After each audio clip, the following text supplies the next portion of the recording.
Countries that never took, they were pretty corrupt and never took the advice that was given. But we got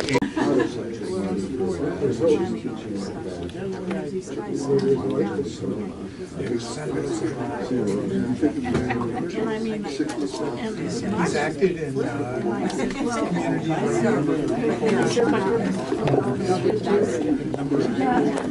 But my parents made there's going to be an Something wrong here. Oh, just. With several other places before I got here.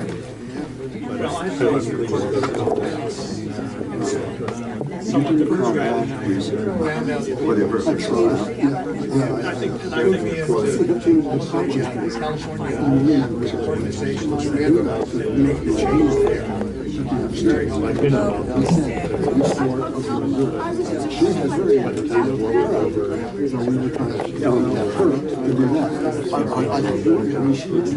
he's just a matter of time. He is retired. I know he is. And they're not because she thinks Yeah, that's good. Okay. You can do it. Yeah, he's got. Thank you. That's good. That's good. interesting. Is that microphone right? At one point I figured out. Thank you. Thank you. Thank you. Okay. I know I was born in the same year. Of church? 40, yes. I'm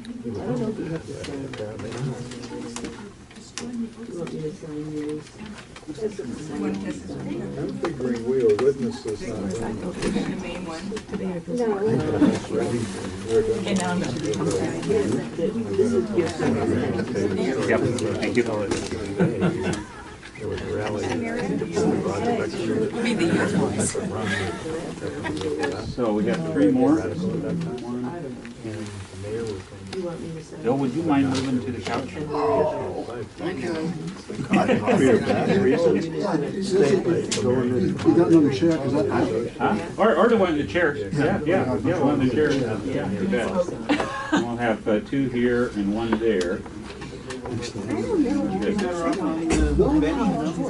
Well, everybody, just about. And I want to thank everybody very much for coming. I've been looking forward to this afternoon a lot. I think it's going to be amazing, probably emotional as well. I've already cried. I do want to say a couple of things about who's not here. Very immediately, there were a few people who hoped to be here today, and then something or other came up and they can't. And we'll miss them, although it does at the same time give us a little more interactive time when we get to that point of our afternoon.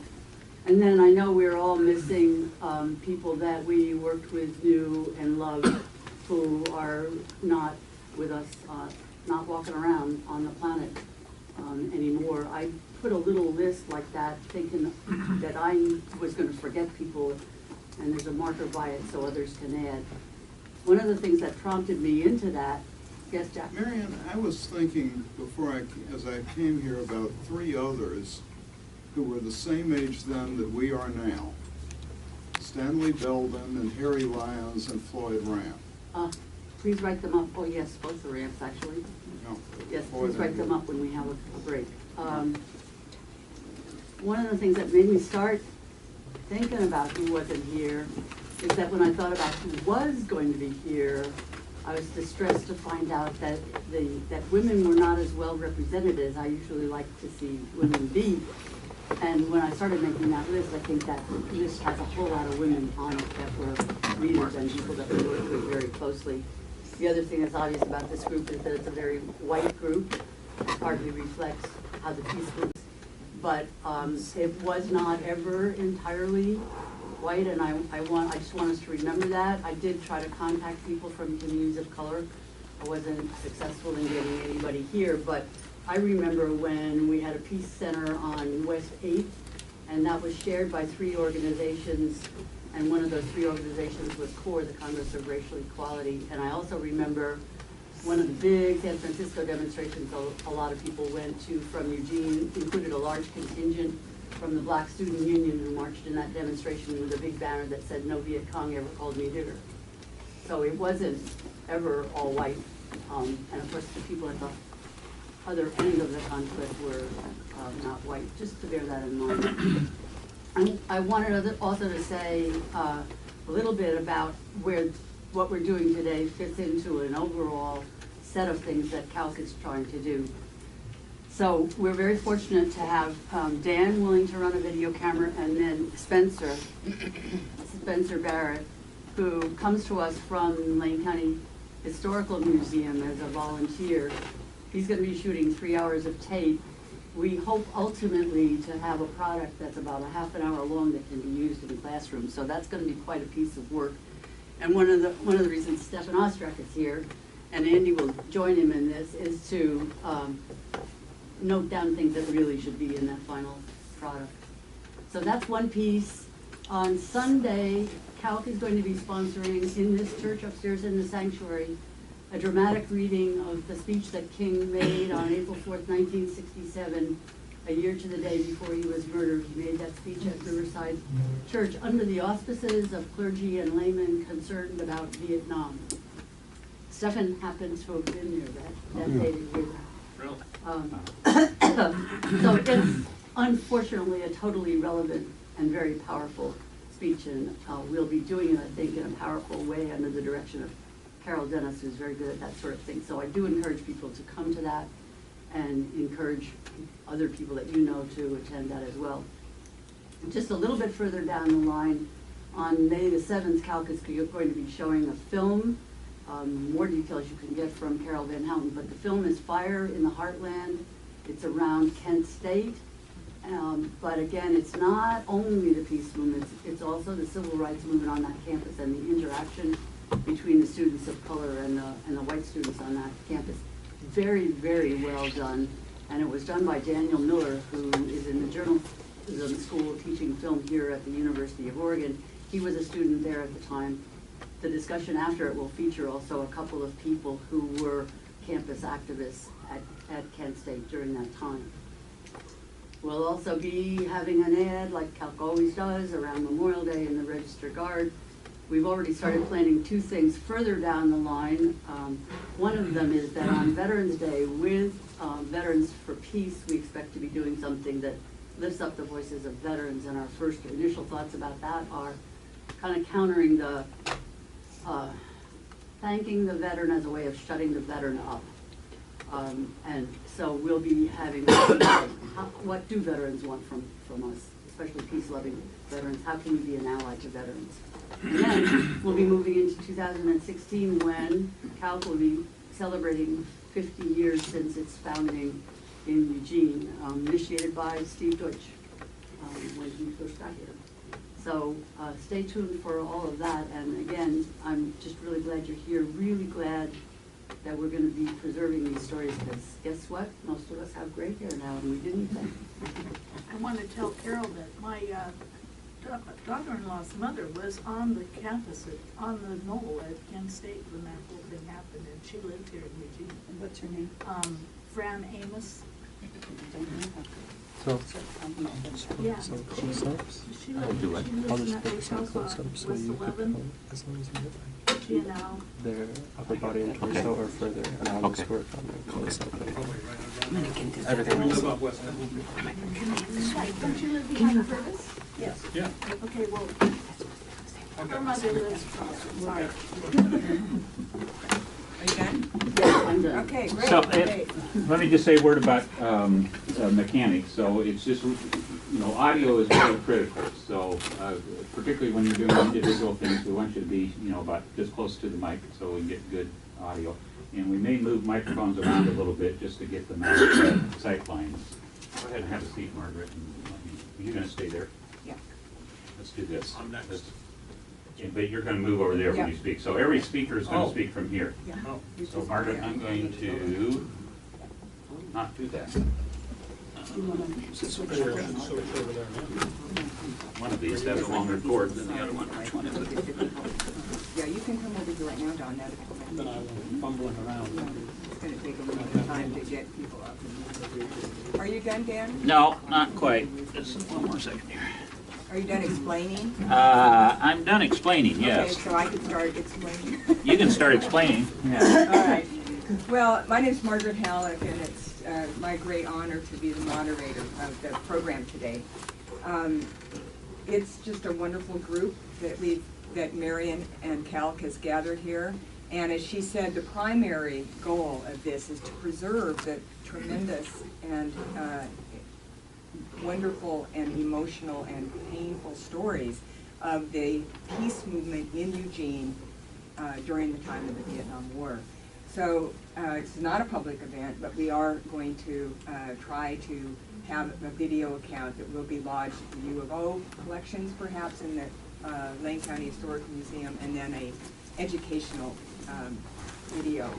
So there's so much to say about the peace movement, and all of you will say that. I just want to thank you for coming and telling your stories, and recognize that all of you had a really important role. One reason that we are doing this in each community is that you may know that the Department of Defense is doing its own commemoration of the Vietnam War, and I last year found out about their commemoration, and I'm the director of the Wayne War Center at the University of Oregon, and what they're doing really is not nearly sufficient for to commemorate all of the activities associated with the Vietnam War. So I spent last year organizing some programs on Vietnam and Wayne Morse's peace activism. And Ron and others, Steve, were part of that. So it's my honor to be your moderator. And this is what we're going to do. We want to hear from each of you for 5 minutes. And I will try surreptitiously next to you. I'll be sitting here next to you. And I have these really high-tech little cards that say 2 minutes and 0 minutes. And it's not like I'm going to, take the microphone away or bop you over the head. But I think that we need to be conscious of the time, because we want to hear from everyone. And we're going to have everybody speak for 5 minutes. And then we will take a break, and we'll need a break, and have some refreshments, and then come back and talk with each other. We'll have a discussion. Alan Saforan is here. He's going to help with that. He's going to be listening. We have other people that are listening, and then, of course, you'll be listening to each other, and we'll know that we'll have reactions, questions, comments, and the like. The restrooms are outside and down the hall to the left. Feel free to take a break when you need it, or get cookies or coffee when you need it. If you haven't signed your release form, please do. They're on the table. We're not sure we'll need them, but just to be safe, that would be the best. And then I'm going to pass around these cards. Are we the donors or are we the witnesses? I think you're the donor. Okay.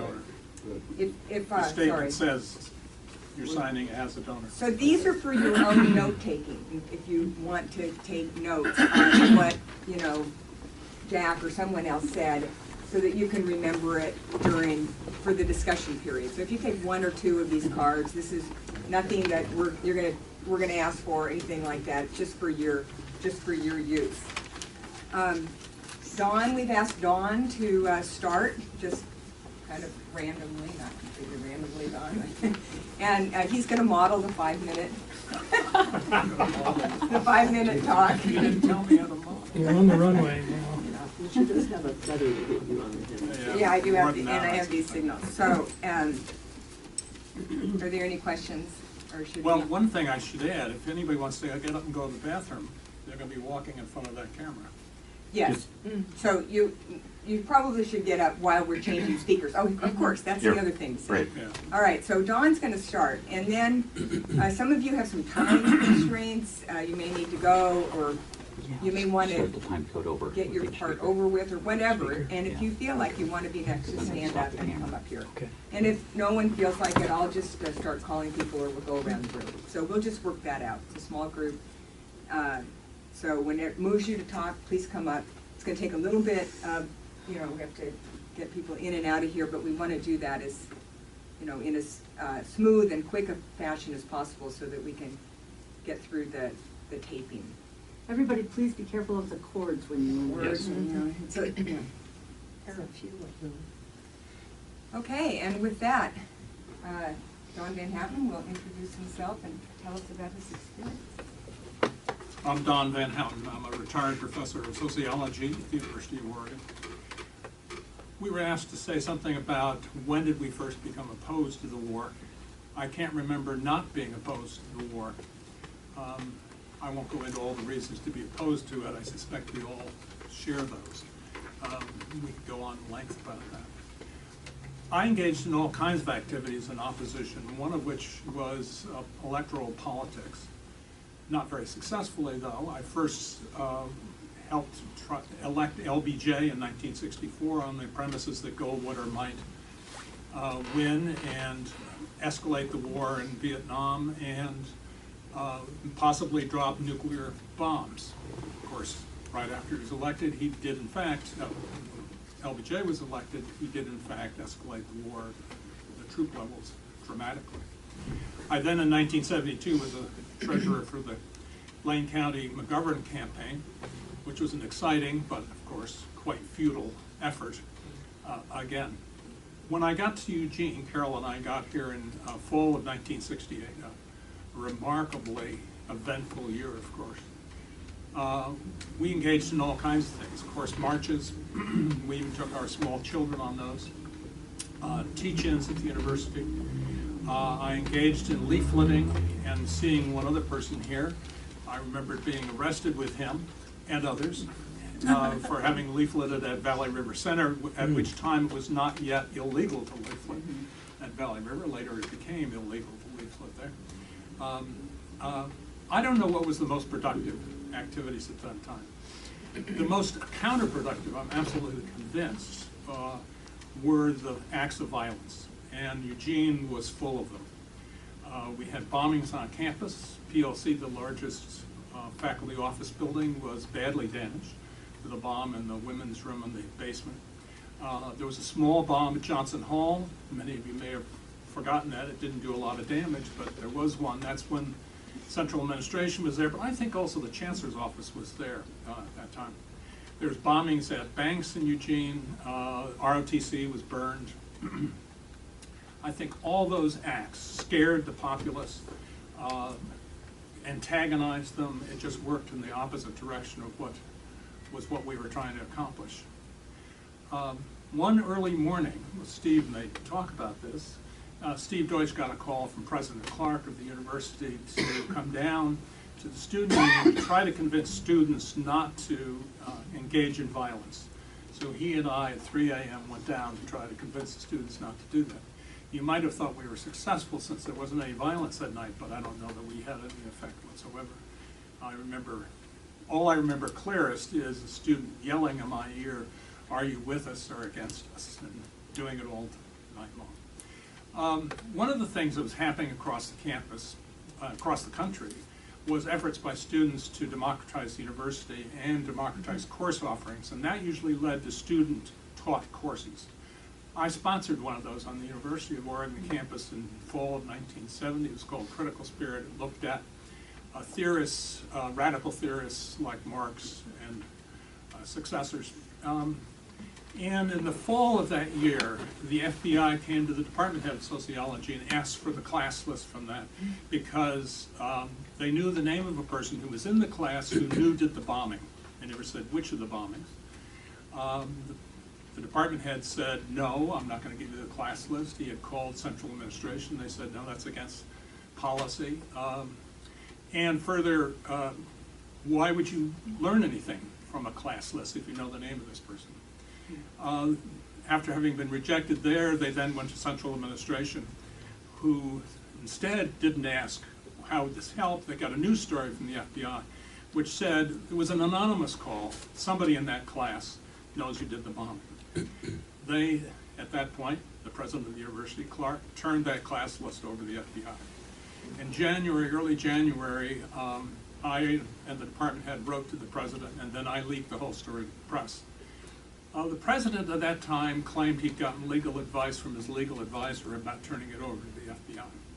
The legal advisor there is a name you all know, Dave Frohnmeyer. I was furious at him that he would give that advice, so I called him. I knew him. And Dave said, no, I never gave that advice. I only let him say that I had given him that advice. It was a black mark on President Clark. And it's unfortunate because he'd done a lot of wonderful things, including defending John Freins, who was an assistant professor of chemistry, and he became Chicago 6, Chicago 7, depending on how you're counting, member. And Clark told me many, many years later that he had been fired by the board of the State System of Higher Education. In one meeting, the decision was tabled. The following months, they reversed that decision. So it was a terrible moment at the university. It was one of the most painful things I had ever experienced. What did I learn from all this? Well, I've become pretty radical on all lots of questions, which we could talk about later. Enough speaking. Thanks. So just for your information, that was about 6 minutes. So I tried to go fast. yeah, you great. Just getting, you know, like you're feeling about what 5 minutes feels like. Okay, who's next? Yes, first here, because you'll understand. Thank you.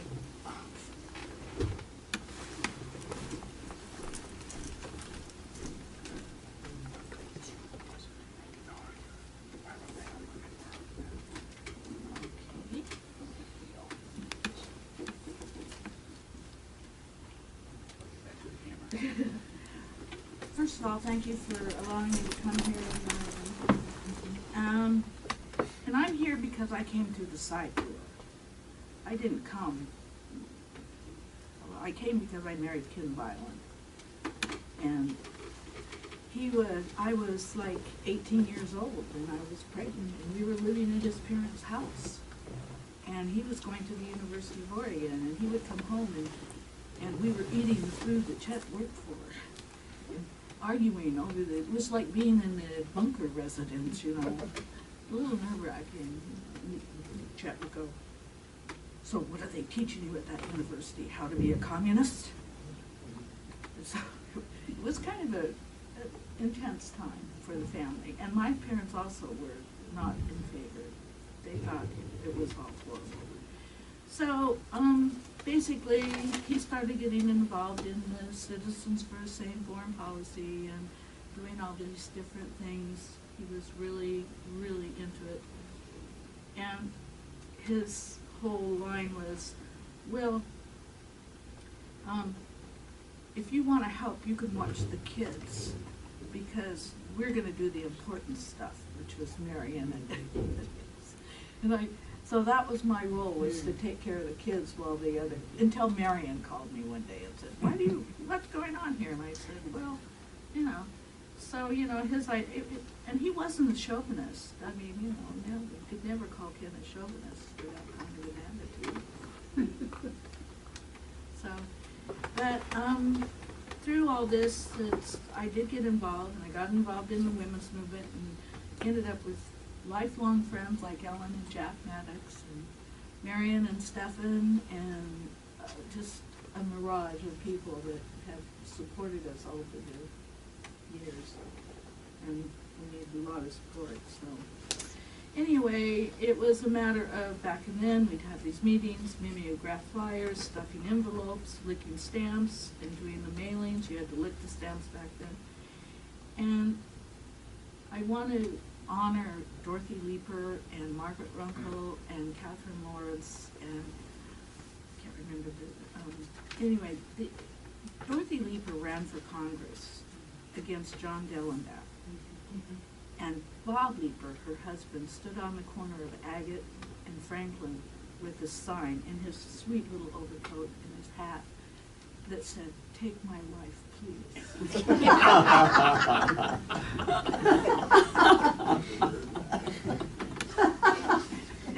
It got on the news. It was a big deal. You know, I loved it. And then all the fundraisers they'd have at their house, and they'd cook the salmon, and people would stand in the line going out that driveway where they lived on Agate Street. It would just be this long thing, you know. Anyway, that's my involvement. You know. Okay, thank you.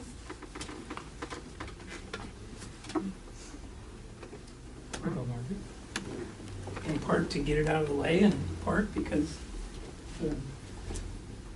things that I have some stories to follow up on. Yeah. Yeah. Well, my name's Ron Ekus.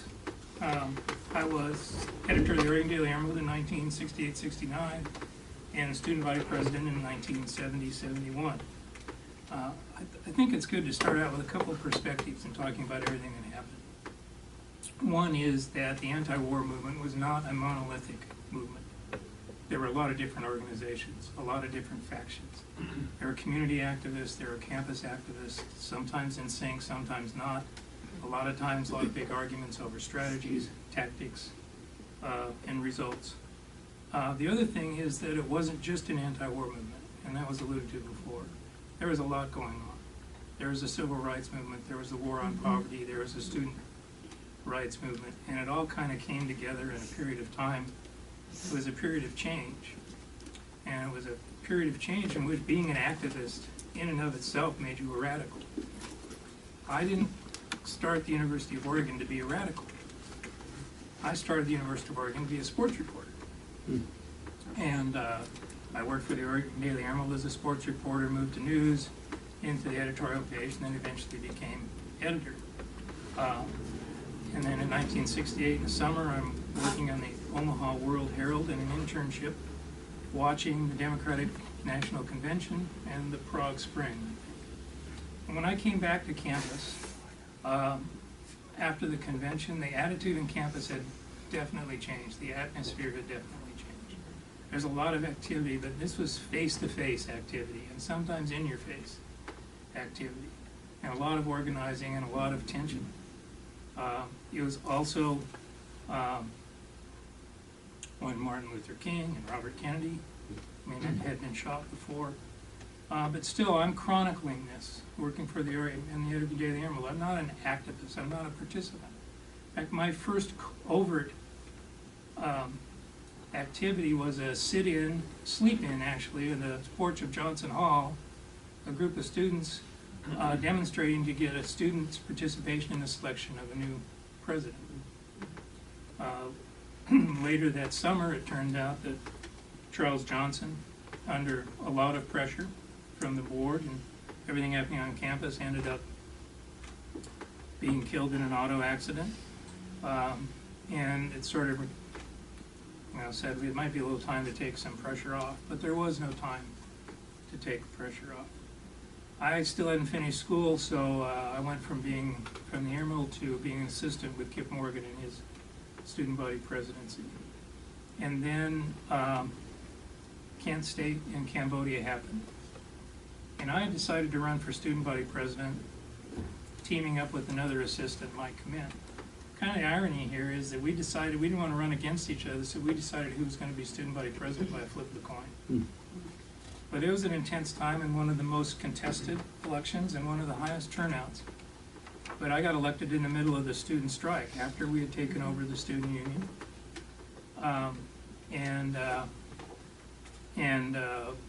Took over 13th, closed 13th Street, which was planned over a few beers at Maxie's Tavern to try and keep the momentum going.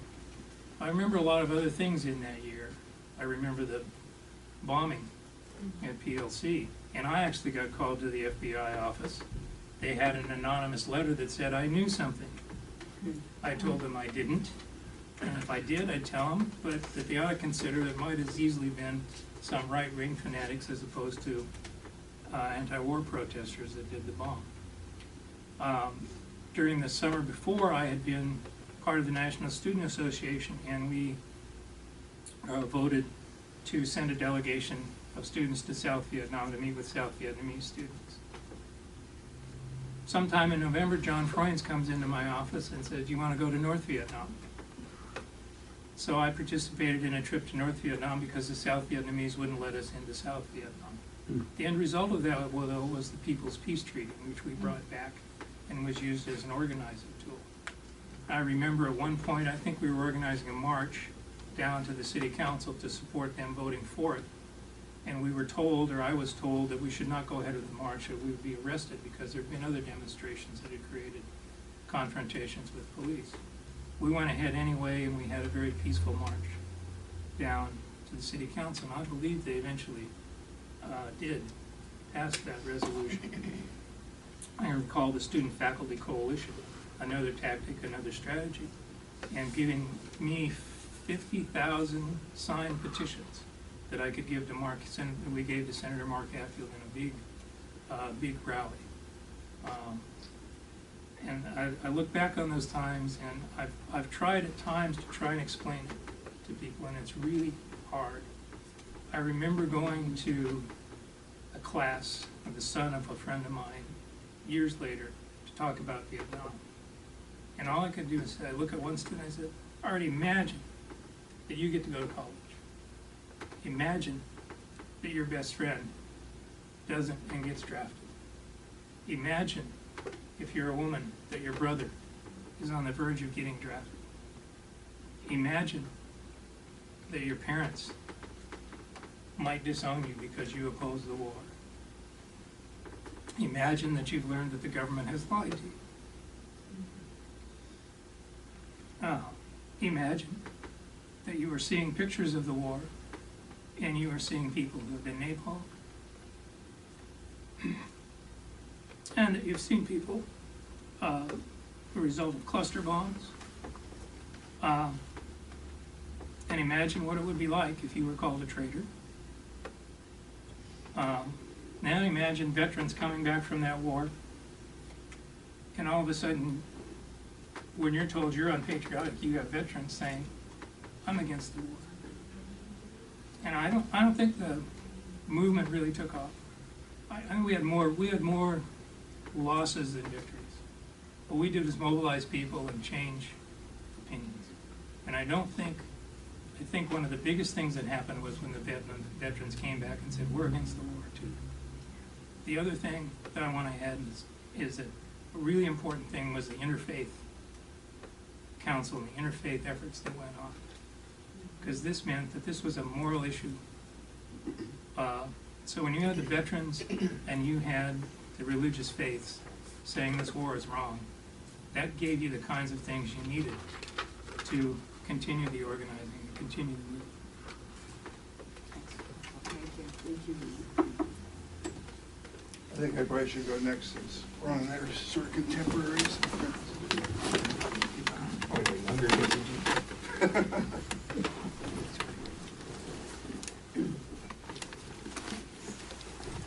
I grew up in Crestwell, Oregon, David Wyther, and certainly didn't expect to get involved in the anti-war movement. My father was a disabled veteran, and I wanted to be a Green Beret until Kennedy got killed.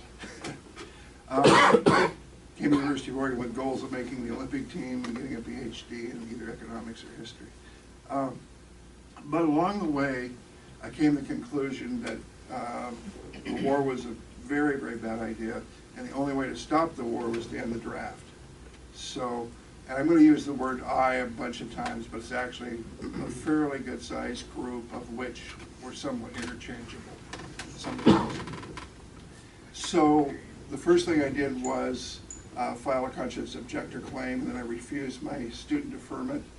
And during this period of time, it went very quickly, and there was only a few classes that had to go through what Ron and I had to go through, which was class of 65 out of high school, where in 66 they gave us all a test.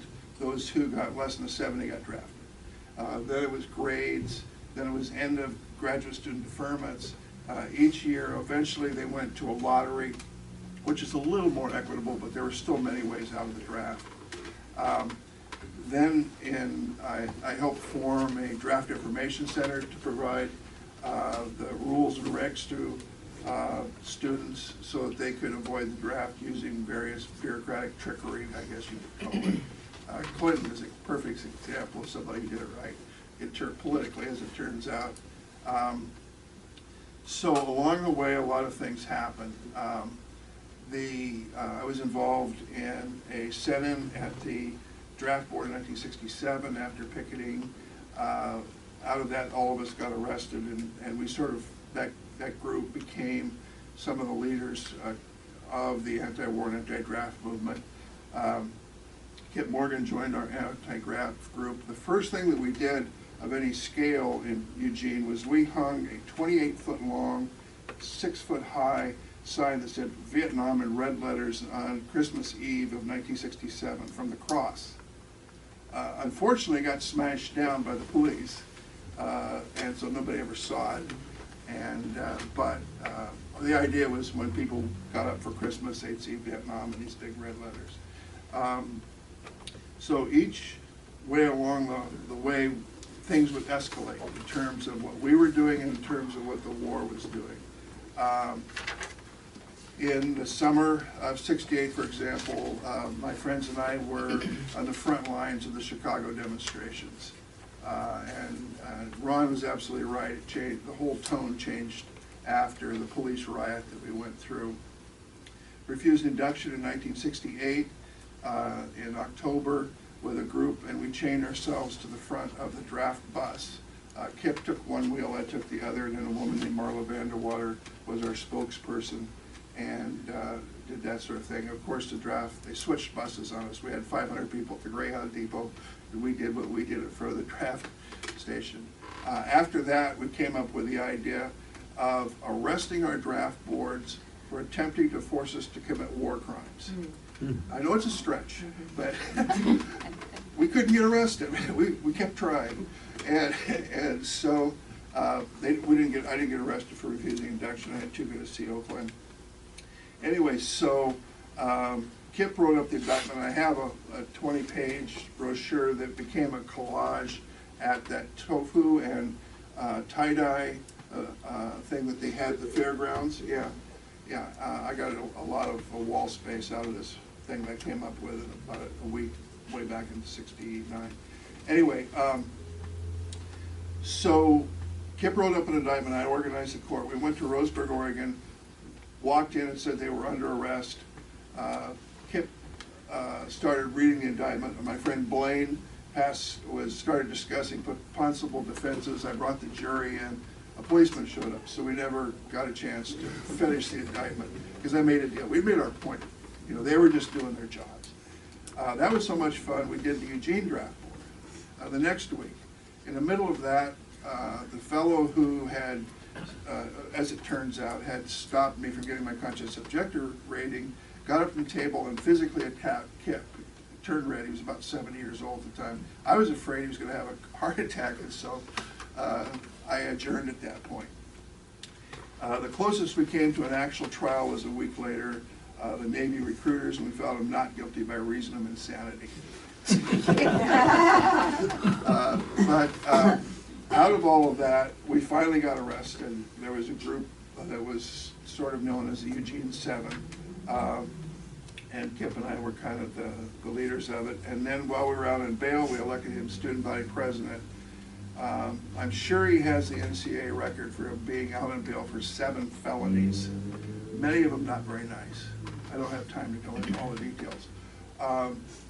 While we were being arraigned, the federal judge, Solomon, ironically, flipped out on me. I did a 10-day fast, got the judges changed. That judge threw the case out. That judge got appointed to the Ninth Circuit, so we got the 3rd judge. There were only 3 of them.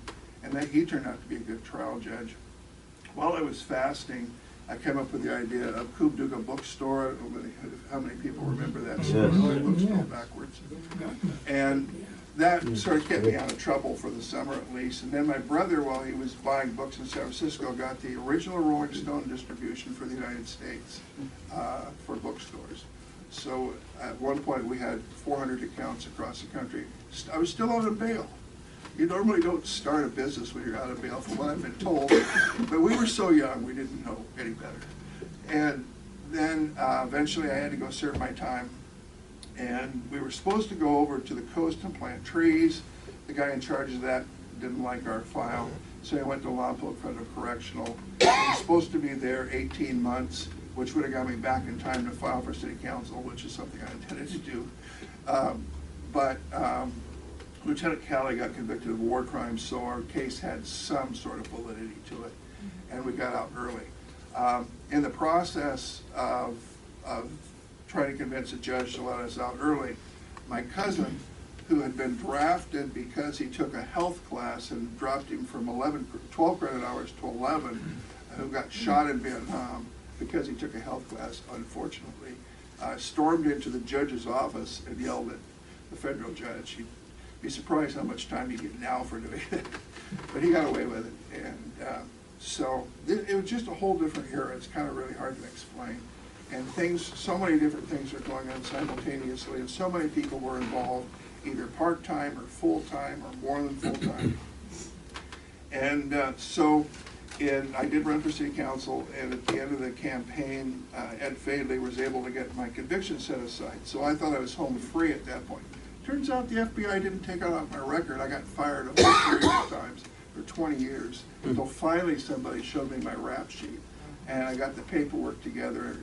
I talked to Sid Lezak, the former U.S. attorney, who was a friend of mine, who was the prosecutor. He said, just take it to the FBI. So I go to the FBI with my paperwork. And the agent says, oh, I've been waiting 20 years to do something like this. Sure, I'll take care of it. Well, thank you for the last 20 years. And so those are some of my experiences. And hopefully I did this in 5 minutes. Does that sound about right? Great. Go ahead. How's the sound?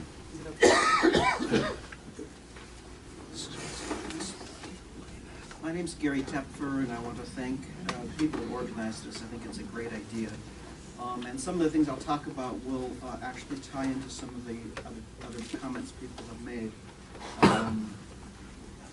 I guess I can thank my parents for my pacifist feelings and orientation as a child. I don't know where they came from, except if they didn't come from attitudes within our household. My mother always said that my grandfather was a pacifist.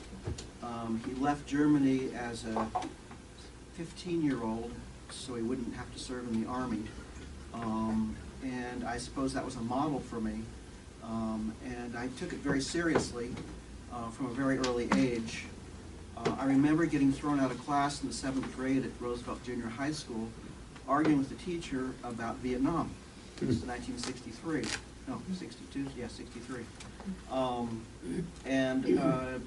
It happened regularly, and she'd throw me out. She'd say we'd have to stop the communists over there or else they'd be on our shore. And I'd say we're supporting a puppet regime and so forth and so on. And I just kept getting thrown out. So my parents had to go in, and Sharon Gordon was in that class, by the way. My parents finally had to intervene with the teacher and say, look, lay off him. He's starting to get nuts about this. So I got a lot of help from, when I was 12 years old, from Lou Nyman, who was the rabbi of Temple Beth Israel. And he's, in my bar mitzvah training, he steered me to Jewish pacifists and the Jewish background of pacifism, especially Stephen Weiss. And that ultimately served me extremely well in the long run because I had a track record of being a pacifist. And when it came time to apply it as a conscientious objector, he was able to stand up and say, this guy was a pacifist when he was 12 years old. In high school, there were a group of us that were organized informally against Vietnam and the Vietnamese War, and we were incensed by the fact that we had to go to a organized program of military recruiters, and they were invited into the high school. We all had to go, and they told us what our duty to our country under the Selective Service Law. And I remember 4 of us, I think Ann Tattersall, Phil Atney, Ben Agger, and myself went to the principal and said, you're not explaining one part of the law. You can't do that. If you're going to explain our duty to military service, you have to explain the non-military alternative. And his answer I remember very clearly. He said, not in my school. And so we went to Joe Richards, who was a prominent lawyer in town, and Joe drafted a letter for us, sent it to the superintendent of schools, Millard Pond, and said that unless this changes, we're going to sue. And the end result was very quickly a letter from Millard Pond saying there'll be no military recruiters in the high schools from here on. So that was one of the few successes. When I did turn 18, or as I did, I applied for CO status, and I got the status, which was quite surprising since no one else got it, including a lot of other very qualified people. So, and I would really credit the letter from Lou Nyman for that, and also the track record I had of pacifism going back several years. And I did get involved in an organization, maybe some of you have heard of it. I think it was called CCCO, Committee for Conscientious Objectors.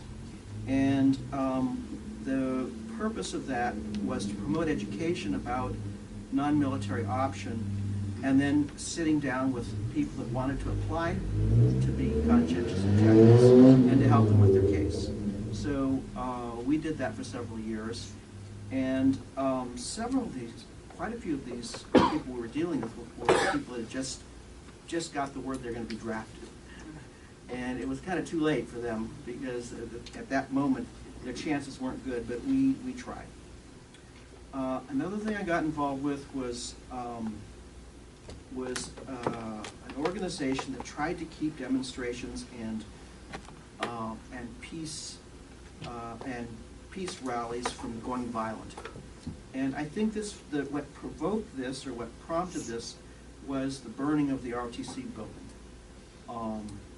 When we realized, as a group of us, that we're hoping for a peace rally, all of a sudden this was getting violent, and there were people, we started to realize that there were agents provocateurs. They were trying to push this into a violent demonstration that it wasn't intended on being. And we started realizing who they were. And so we started an organization, and we actually had some training on how to turn a potentially nonviolent, how to keep a violent demonstration from, or a nonviolent demonstration from becoming violent. So there's one more thing I'll talk about, and then I'll end. And that was an outreach program. This is when I was a student. This is when Rotc was president of the student body. And it was a group of us that were going out into the community to try to explain our anti-war message to community groups. And these were informal groups of a dozen people perhaps in someone's living room, and we would go and try to convince them that this war was a mistake for us, and so forth and so on. And I would say exactly what Ron said, and that was that as a conscientious objector and as peace activists, we were not very effective at this. I mean, we could talk until we're blue in the face, but we weren't effective until we started combining with veterans from the war. And when we had returning veterans and we went into people's houses, that really made a difference. That's when it really became effective. And I can remember two in particular. One was a kid that was in high school with me.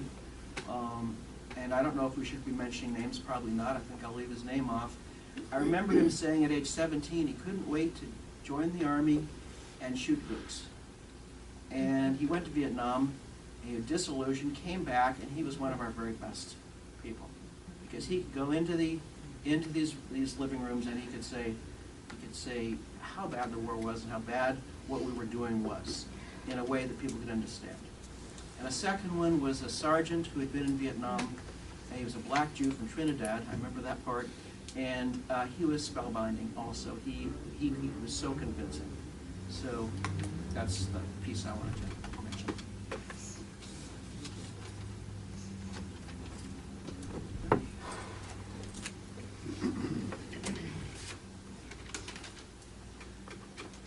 My name is Carol Van Houten. Some of the things Don's already referenced. Sort of my first political involvement was canvassing for Johnson in 1964 when I was very pregnant. but it seemed really important to do because it sure looked like like otherwise we were going to be into a hot war in a hot minute. So, of course, we all know what happened down the road. So that was a very disillusioning moment for me. Then in 1968, early 1968, Don got hired at the University of Oregon, and we were leaving Indiana and getting ready to move here. As been mentioned, 1968 was a very eventful year in April with Martin Luther King being killed, and then the day we sold our house in Indiana to get ready to move here was to a family that we liked very much and we connected with. Was the day that Bobby Kennedy was shot, so that was that kind of and then we were driving across country with our 3 little children during the police riot during the convention in Chicago. Kind of in touch with what was going on and only getting bits of it, but getting the idea of just how horrible this was. So we got here. In Indiana, it hadn't been very politically active, so I wasn't particularly doing anything, but I got here, and I don't remember who I met first, but it was probably Marion. And so with our preschool kids, it seems like several times a week there was something that we were involved with doing and planning besides the various marches that usually came from the campus. We took our preschool children with us on many of these things. And one of the funny things that happened is that they kind of learned that if they didn't want to do what their dad and I wanted to do, they could sit in the back seat and say, no more, whatever.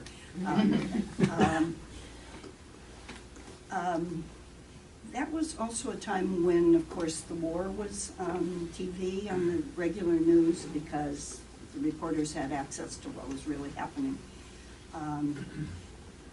So one of the things I wanted to share has to do with the personal thing for me. I remember very clearly driving a car on 24th Street right by then Roosevelt, then junior high, with one of my sons in the car, in the front seat, of course, back then. And he looked up at me and said, when I grow up, will I have to go to war? And that really crystallized something for me about my personal commitment. I had all these intellectual ideas, and I was very much against the war, and the various mottos out there. If you're not part of the solution, you're part of the problem. If you, but for me, that really it really deepened it. That it was my job to do what I could to change things. I share with what some people have said that it's hard to know whether we were successful or not. I think I have to credit Marion for always saying it's really important to keep doing what you can do. So that's what I tried to do.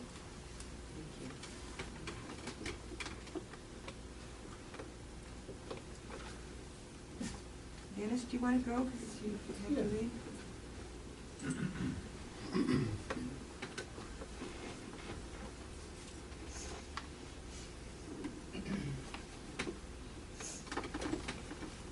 Hi, my name is Dennis Gilbert, and in the whole spectrum of folks, I probably earned something of a reputation of being a hardcore leftist. And so let me just begin by sharing my chance to engage in violent acts. And one night I got a call, and somebody offered that I could go to a mailbox and pick up a lot of dynamite, and they hoped that I would blow up the cross.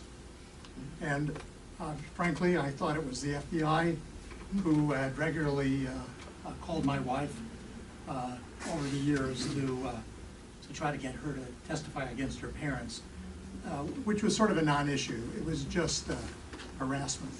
So all of these things are pretty complicated. I just thought I'd say that. I, like a lot of other people, came to Eugene in 1968 to to attend graduate school in physics at the U of O. Before that time, my then wife and I went to Fresno State, and we were leaders in a Friends of SNCC group with the goals of desegregating schools in a very segregated place, which Fresno was, and also organizing farm workers in the middle of the San Joaquin Valley with the then Farm Worker Organizing Committee, the precursor to the United Farm Workers, in some very successful consumer boycotts at the time. As we were leaving, an SDS chapter was forming with an anti-imperialist kind of outlook on the war in Vietnam.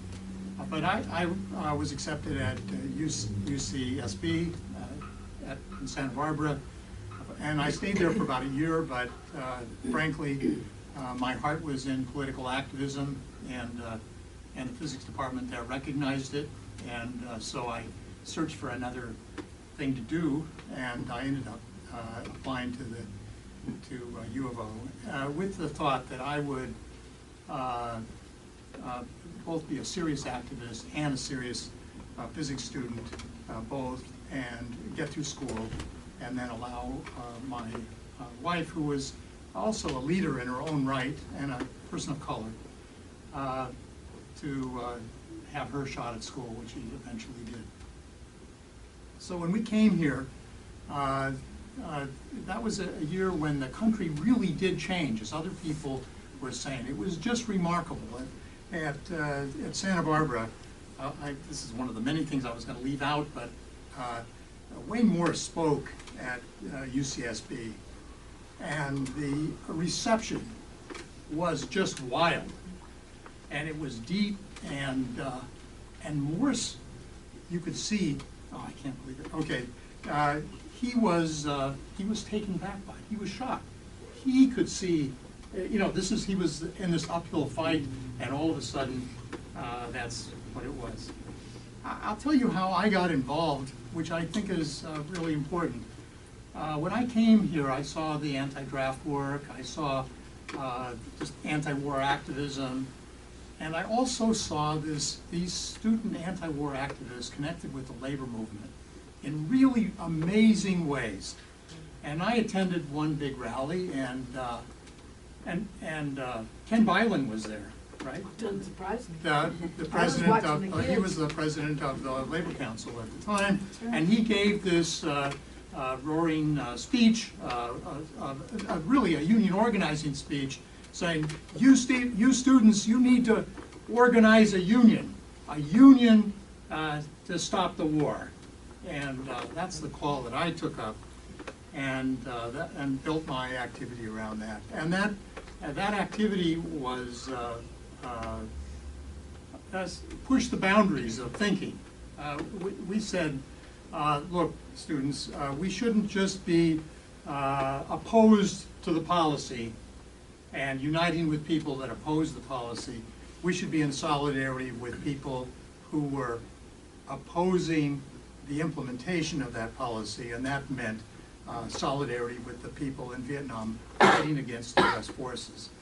And we organized around that, and in my little bit of time, I should mention a variety of things, but much creativity involved. And there was a women's sewing circle that was developed, in which there was feminist consciousness raising, and also National Liberation Front flags were produced. And I brought one there. Maybe somebody could bring it over here. And so people, so in the very colorful demonstrations, these kind of things were quite often, of course, an act of treason in many people's eyes, but also sort of eye-opening and very well made, if you. Durable. And as I think Ron said something about this, there were really varieties of directions to the movement, and some people were confined just on campus, some people were defined off campus, alienated from the campus, and then other people spanned the two. And that's the group that I was in.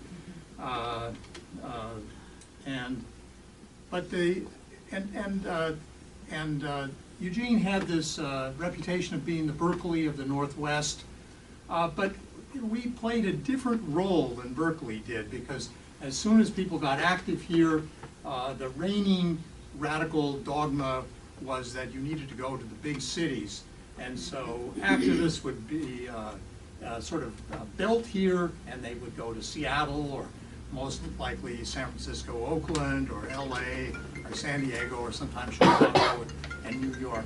So it was actually the rare person with an activist background who came to Eugene to live at that time. Oh, you know, like, what a pleasure, because we lose so many people. And then finally, let me just say one more thing. The starting of the labor movement and the involvement, like Ken, what did this come out of? I think something for the record. There was quite a wise leader in the labor movement here, and I'll leave out the name.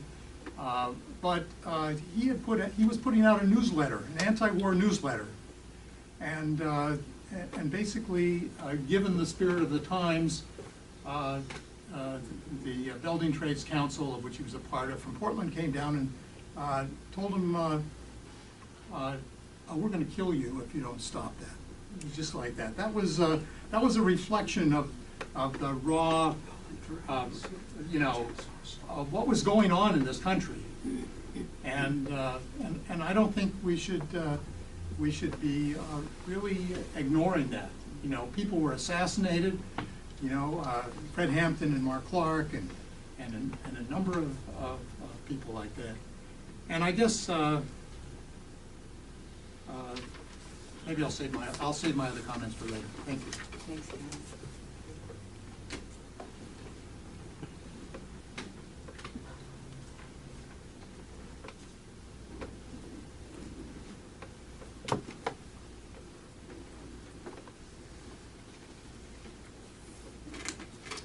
My name is Rachel Jordan, and we were only in Eugene from 1970 to 72.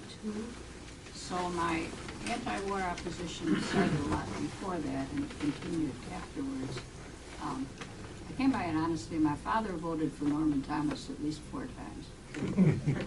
And his sister, my aunt, had her wages garnished because she protested during World War II, which was very rare, and marched in the first scene marches in Cleveland. But we came from Berkeley, where we had participated in rallies and some really big marches in San Francisco to protest the war.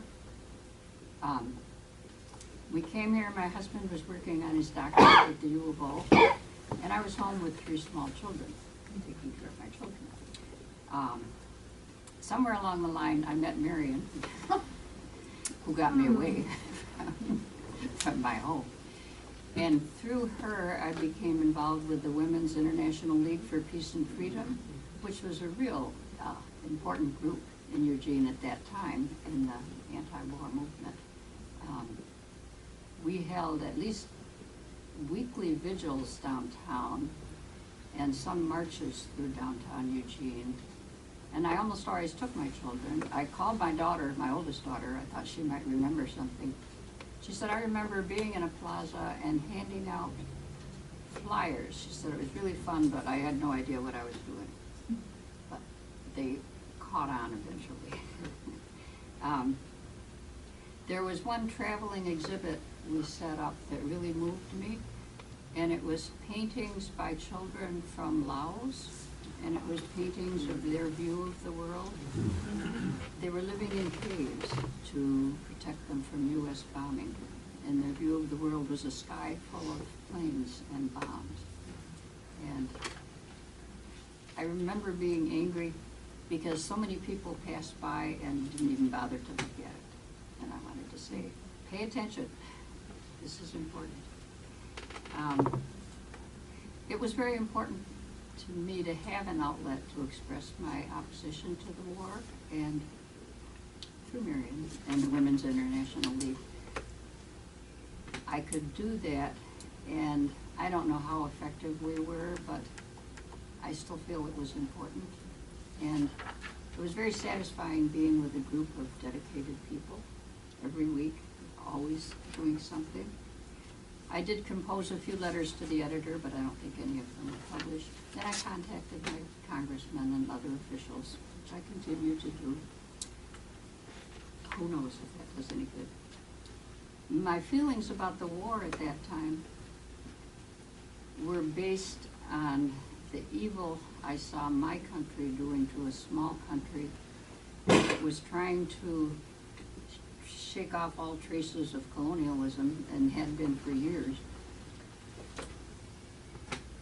and destroying the environment with toxic chemicals and murdering people with horrible methods. That was my main involvement. I wasn't at that time too concerned about our soldiers. I knew they were young and mainly uneducated, but they could be taught to follow orders and to kill. And I didn't have a whole lot of sympathy for them. But years later, I worked in a VA hospital for 10 years in alcohol and drug program and PTSD programs. We had mostly Vietnam vets. We had some from Korea and a few even from World War II. And I became very much more in depth aware of the consequences of war on the people that are in the front lines and actually do the fighting, and what it does to them. And I could talk about that all day, but that was at a later time. So I think that's all I have. Thank you.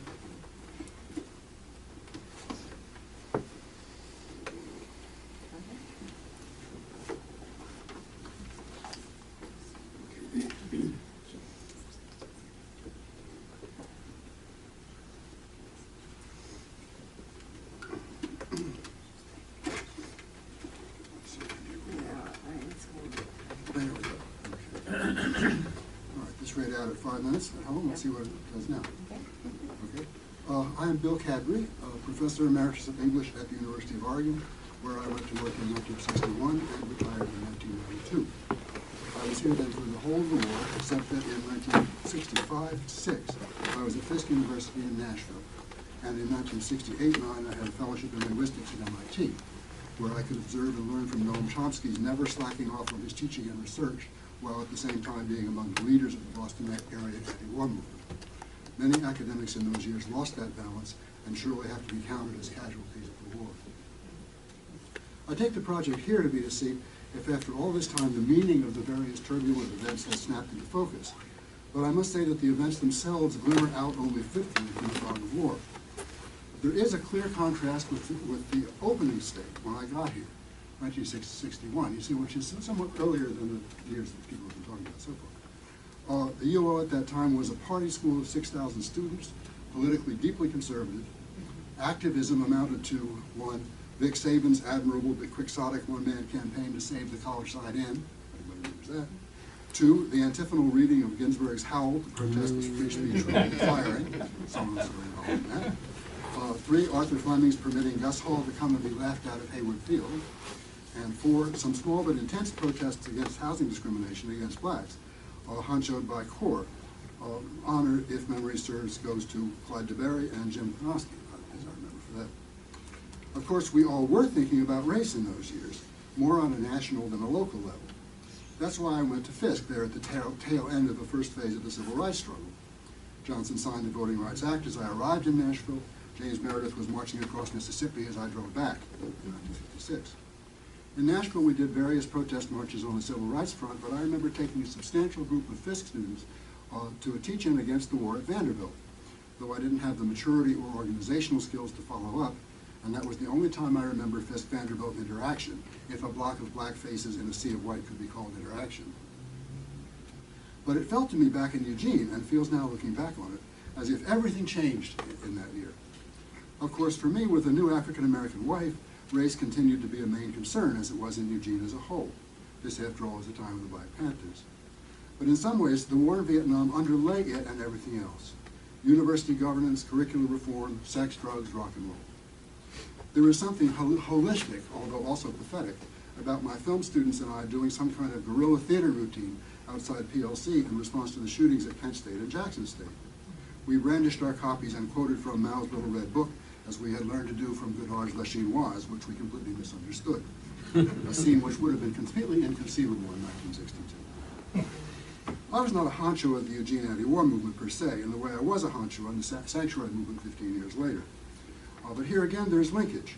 When I returned to Religion and Friends meeting and the project of Sanctuary beckoned, where Karen Hemingson and I only naturally turned was to Marion, Malcolm, and Cal, which for me, no matter what the name changes are, will always be clergy and laity concerned about the war in Vietnam. Not the original title, the organizational skills to build an interfaith coalition with national and international connections were there waiting at Cal, which would not have been the case without the war in Vietnam.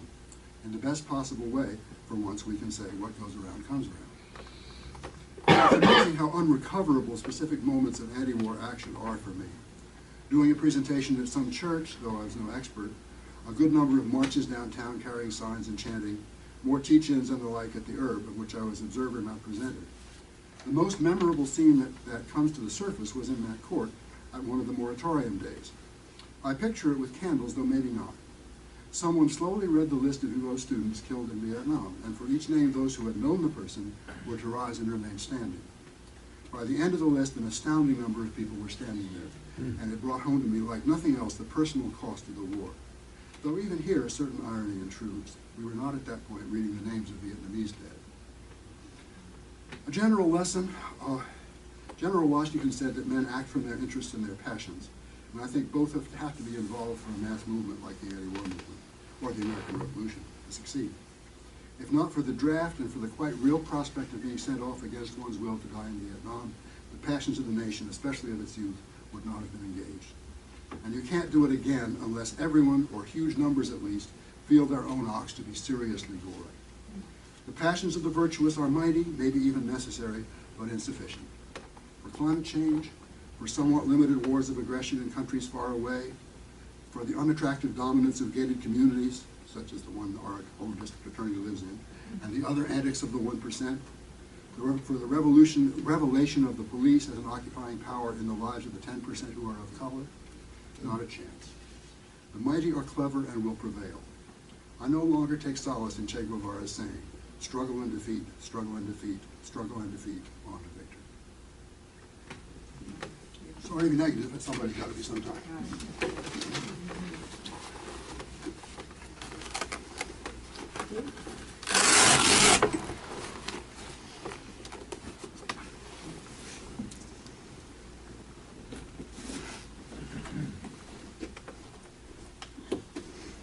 I'm Stephen Deutsch. I'm retired from the University of Oregon.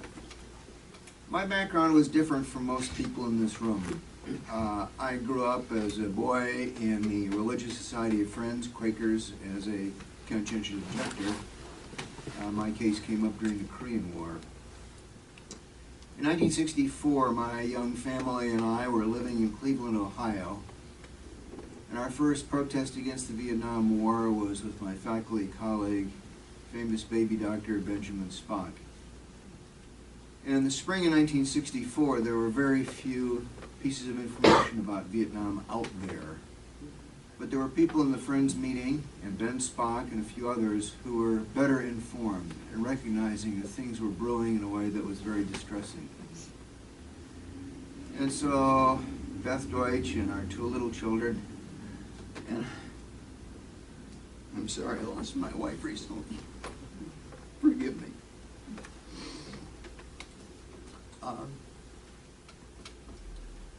So we participated in a march into downtown Cleveland, and it was quite well attended.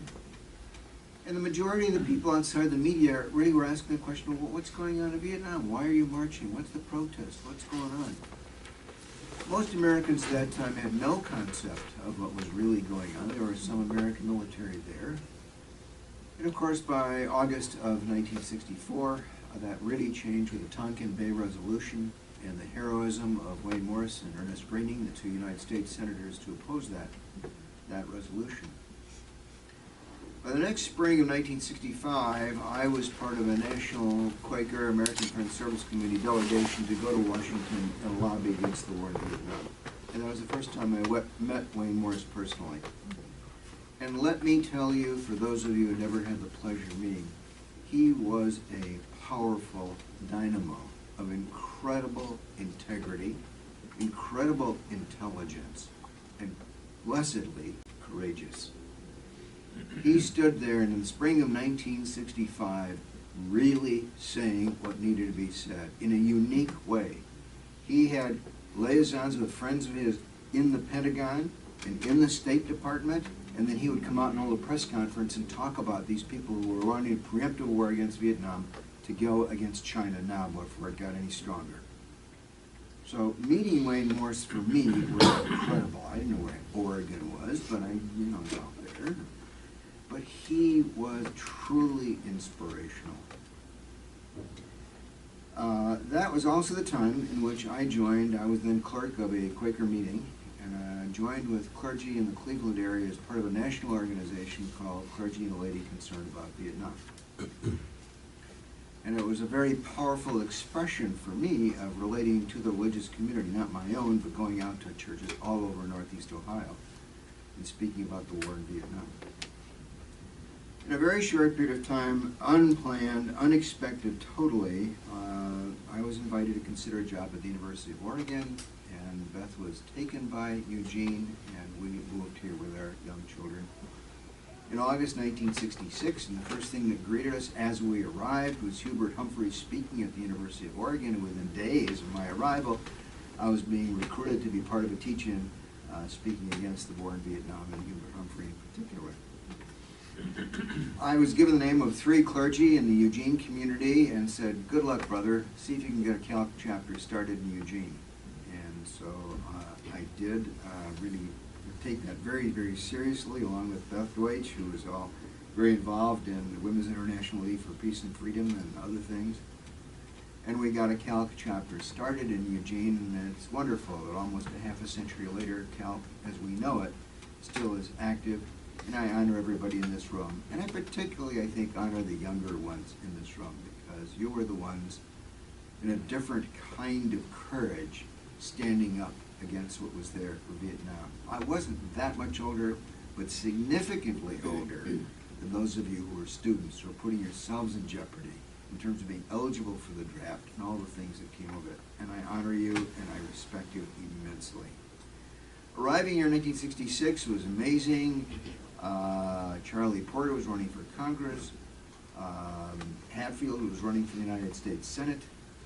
Morris was already in the United States Senate. It felt like I was leaving a right-wing state, Ohio, and moving to a progressive new America. It was blessed. It was wonderful. I think that Calc has been an absolutely incredible organization in the half-century since. And I think the thing I'd like to end with is really a comment of enormous respect for everybody in this room. For those who early on in the days in opposition to the Vietnam War understood the travesty that it was. You didn't have to have Morris's intellect to understand the constitutional issues. You didn't have to have the particulars about the geography. But people understood early on in this place, more than most rest of the United States. And I think this is a tradition that we really need to honor, of what was here then and what's continued, and makes this a very special place.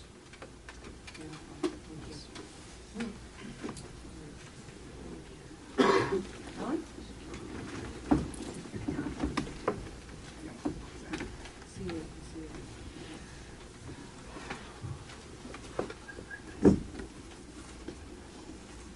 I'm Ellen Maddox.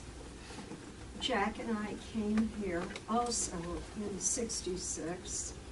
It was then I met Marion, I met Beth, I met a lot of other fabulous women who formed WILF.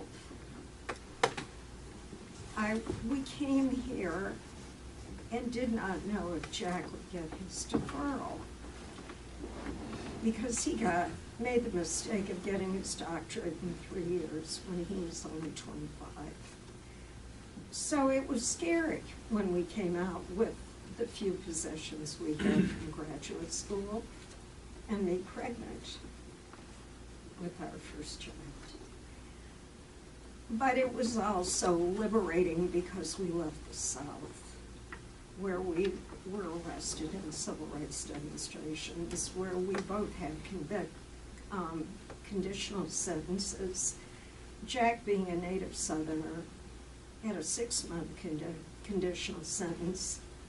I was not a native Southerner. I grew up in Atlanta, where I had been demonstrated the first time, not against segregation then, but it was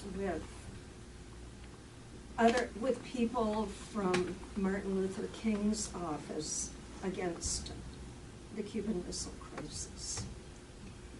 And from there, I went to graduate school where I met Jack in North Carolina. And coming out here was wonderful.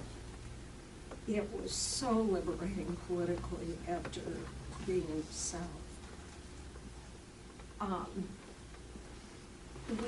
Jack and I got arrested in that Valley River, picketing the Duns. And I don't even remember who was babysitting our kids. And Jack and I mean, we were so dumb, didn't think to have bail money with us.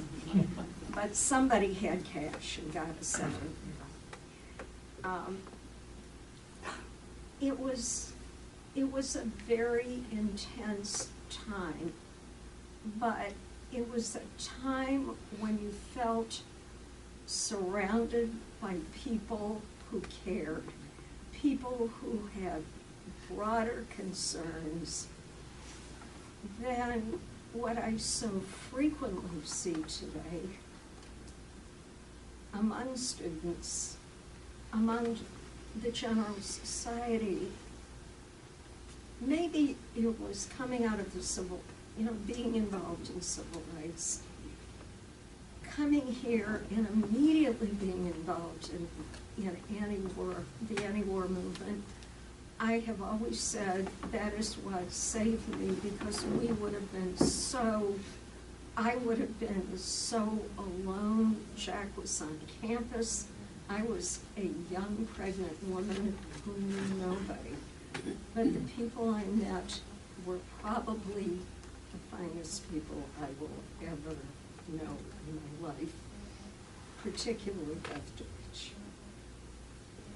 But they were all good people, the people we've mentioned, like Dorothy and a lot of other people.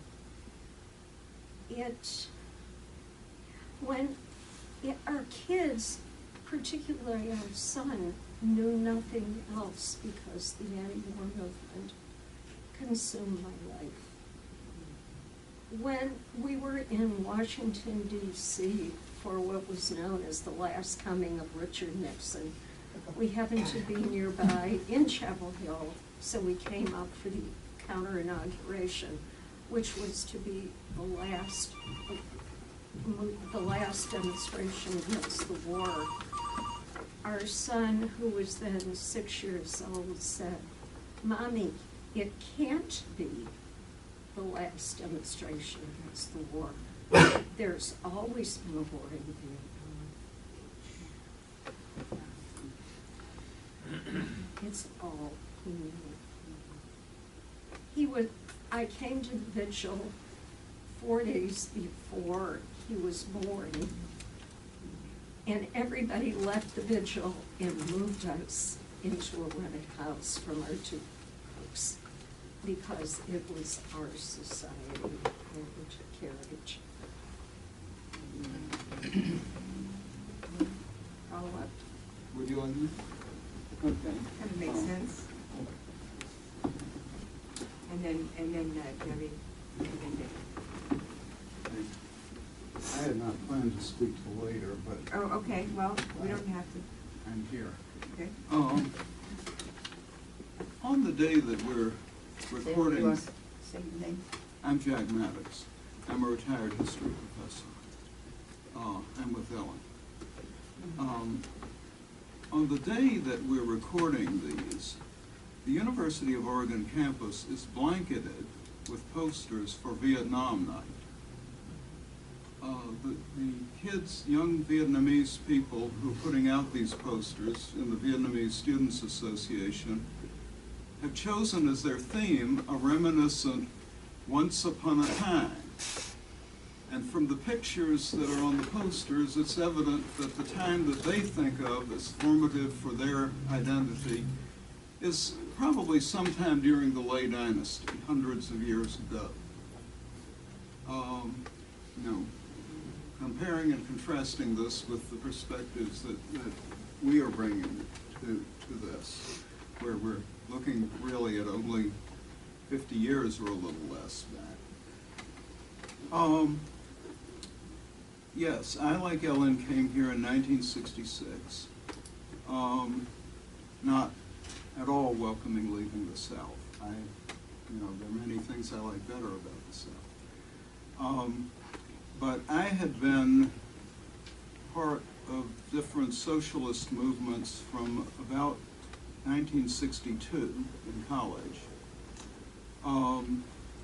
I had the town clerk in Princeton accuse me of inciting to riots simply because of a leaflet we were going to hand out at the time of the Cuban Missile Crisis.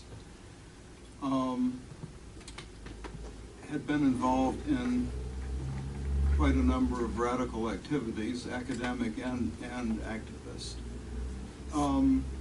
And one thing about these dates you hear, when we're talking about the anti-war movement in Eugene, it sounds like one blur when you give it all together. Every year was significantly different from the year before it and the year after it, especially on campus, but even off campus. The organizations involved, the kind of activities involved, the kind of community reception, the community spirit.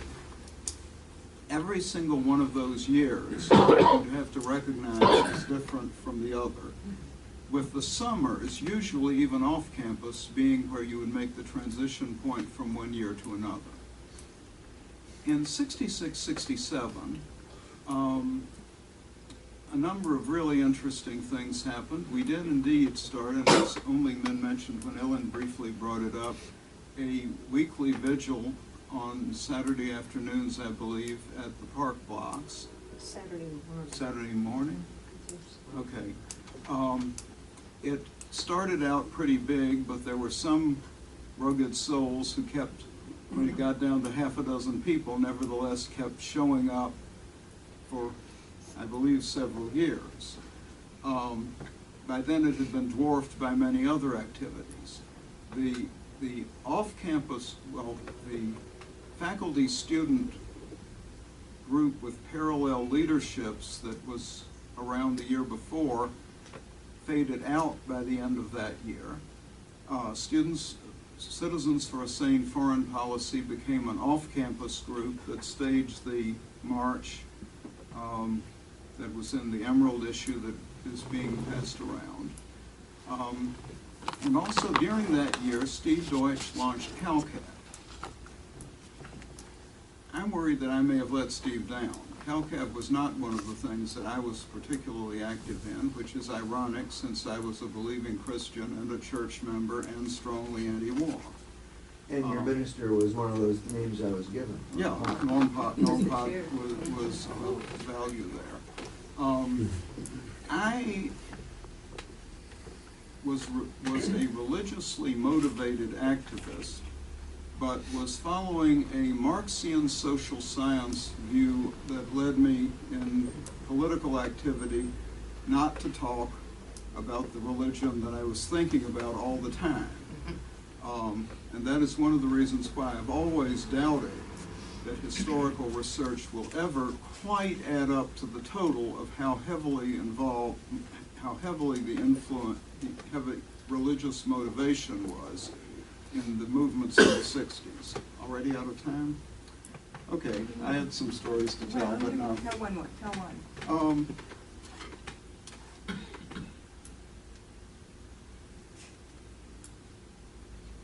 I want to talk about the Valley River Five again. Well, Don mentioned it, Yeah. and I alluded to Yeah, it. that one's been done. In 69, 70, I was pretty heavily called on by the people in SDS, which was then being taken over by the Revolutionary Union, to speak at their rallies, because they could count on, I think looking back on it, they could count on me to say things that would always be pointing toward revolutionary overthrow of the existing government. On the other hand, they knew that when I would say things that were trying to distinguish between my politics and theirs, I would be so incomprehensible as to be totally ineffective. It was, and there was an evening that I guess Ron will remember when we actually did get the university closed down after Kent State in 70, which was during Parents' Weekend. Yeah. And therefore they turned all the Parents' Weekend activities student groups did into educational anti-war activities.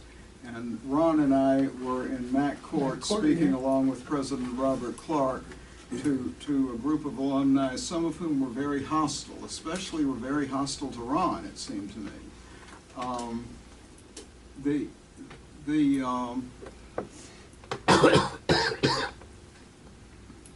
would like to stop there. Yeah. Okay.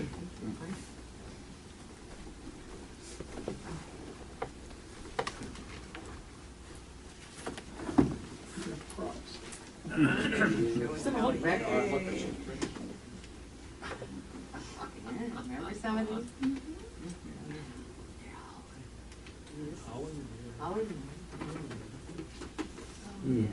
Good job. I know, we need a record player. Yeah. Okay, my name is Debbie Gordon. I do have a father here.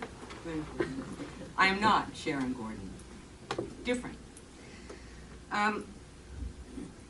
I had a Leave It to Beaver childhood with an at-home mom and a daddy doctor, and they were Republicans at the time.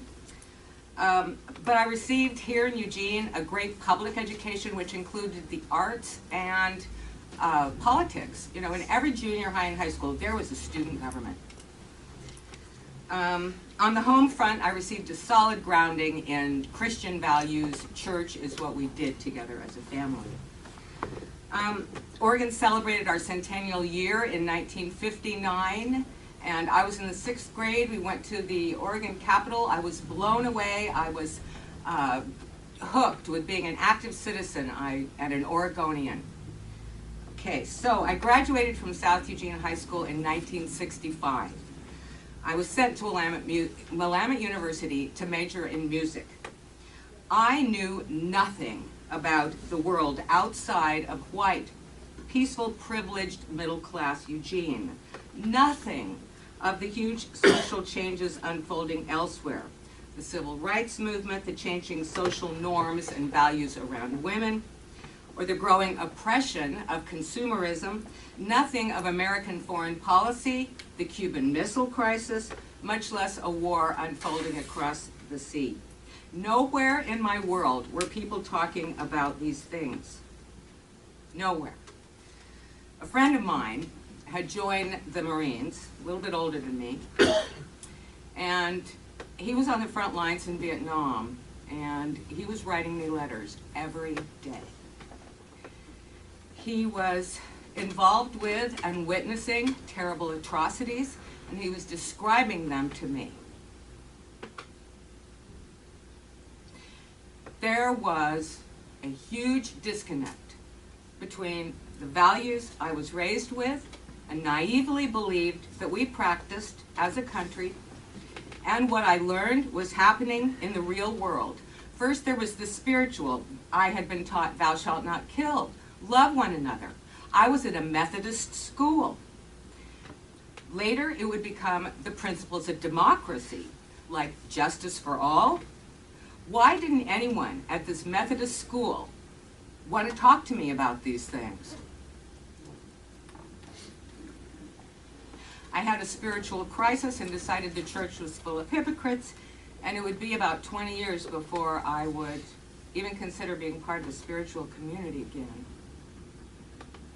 I felt lied to and alone, confused and depressed. I flunked out of school and came back to Eugene. My parents didn't know what to do with me. But I was fortunate. They kept the lines of communication open, and they had a teacher at the university who let me read a book called Alienated Youth and write a paper on it.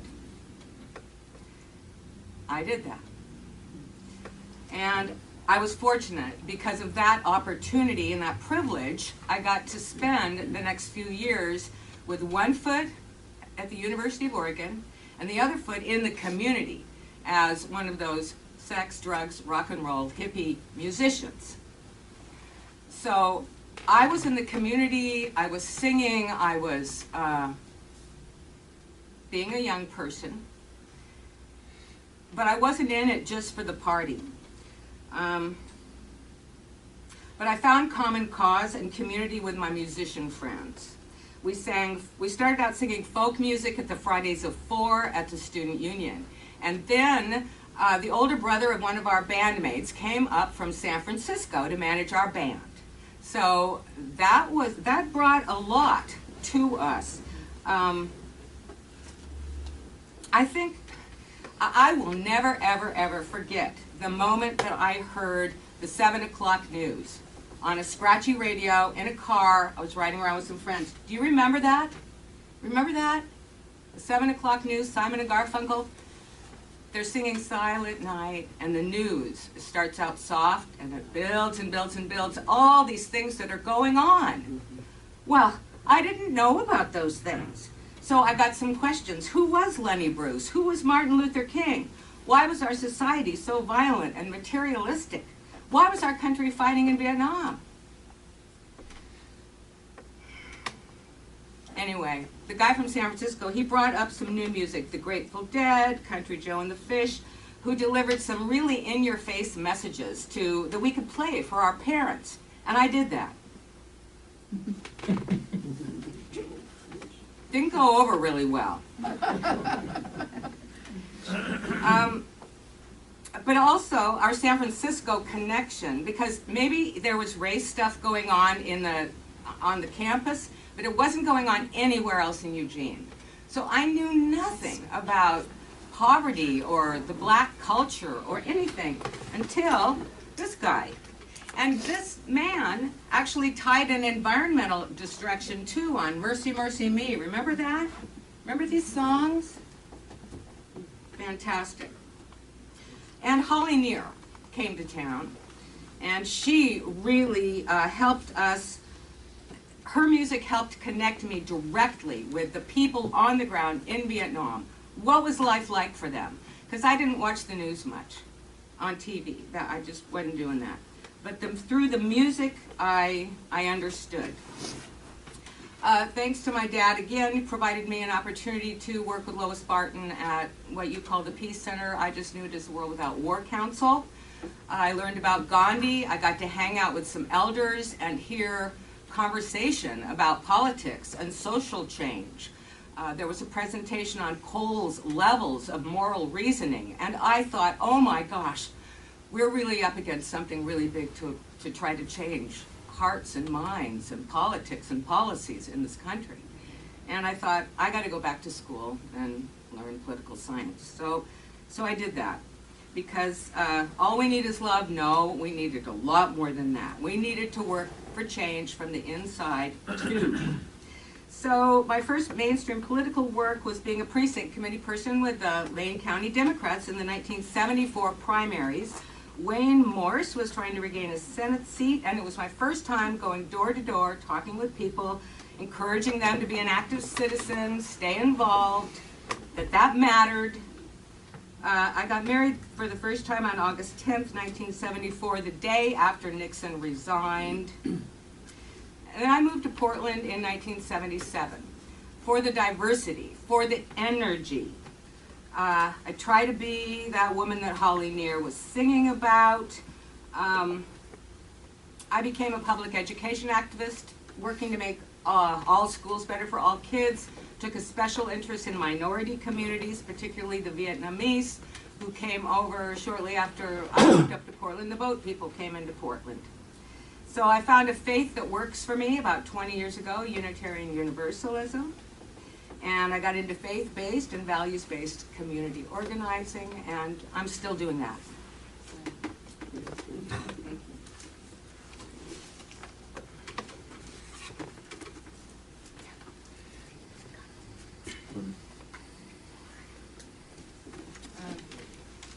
Miriam, yes. Okay, and then Will.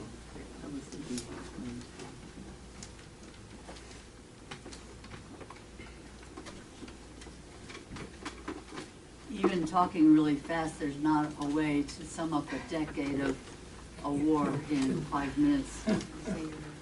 I'm Marion Malcolm. I think I want to start with something pretty fundamental that I learned at some point during the war that's affected the whole rest of my life. And it's in the speech that we'll be reading on Sunday from Martin Luther King, where he talks about the war is but a symptom of a far deeper malady. And what I think we came, a lot of us, to understand during the war is that the war was not an aberration. The war was a direct result of the role that the United States was intent upon playing in the world, and that was a role of, you know, it's all those words that end with ISM, capitalism, imperialism, colonialism, and my government was right in the middle of that. What that meant, ironically, was I was going to be doing something like what I was doing during the Vietnam War the entire rest of my life. I didn't know then that I was going to end up doing it as a job, working for a company for most of my adult life, but I knew I'd be doing it at least as a volunteer. And what it said to me was that it was actually okay to take a weekend off. It was okay to go on vacation, because there was no way to sustain if you didn't do some of those things that restored you as you went along. I think that's why I haven't ever burned out, because in fact I do those kind of normal things. And I'm really glad that I had a family, that I have a family, because I think otherwise I might have been a fanatic, and I think then I would have been a bad organizer, because people would have run when they saw me coming. I think it's really important to have some of that normal stuff in our lives. Like several others, I moved here in the late summer of 1966, and like I guess a number of us in this room, we were very quickly at a protest on the occasion of the visit of Hubert Humphrey. He spoke at Hayward Field.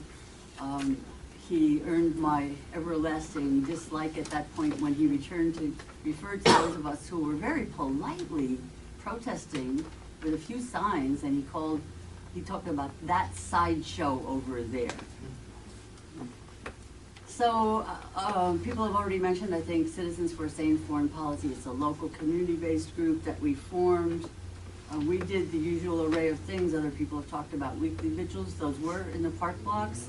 Later they were in what's now the downtown mall. In fact, I think we leafleted on the mall while they jackhammered up the street to make the mall, and then when they made it. And then by then most of us had kids, so we were actually very glad to have a traffic-free place for our weekly vigils. Mostly I opposed the war as a woman, and from the time when my son was born in 1969, I opposed the war as a mother. And I connected, I think, on a very deep level with what I imagined the war must be like for women in Vietnam, and also for mothers of people whose sons were in the military. And so Women's International League for Peace and Freedom was, for a number of those years, the organization that I most worked with. Whoops, over 19 minutes. And we did things like raising funds for women in Vietnam, but working with the group was wonderful, and I think a couple of people have referenced this already, because we gave each other so much support. There were older women in there who supported the younger women. We traded off leadership according to who most recently had a baby. We had childcare at our meetings. Sometimes it kind of looked like La Leche League, in fact. We had so many babies in the room. And my kids grew up in the movement, and I don't think that hurt them one single bit. But one time my mother-in-law came to visit, and she said to my son, who might have been 3 or 4 at the time, that she had a little time to play with him, and what would he like to play? And he said, he would like to play Demonstration. So she said, well, how do you play that? And he's marching around the living room, peace now, peace now, peace now. And I'm kind of glad that he's not saying 1, 2, 3, 4, we don't want your effing war, or ho, ho, Ho Chi Minh, and all F is bound to win.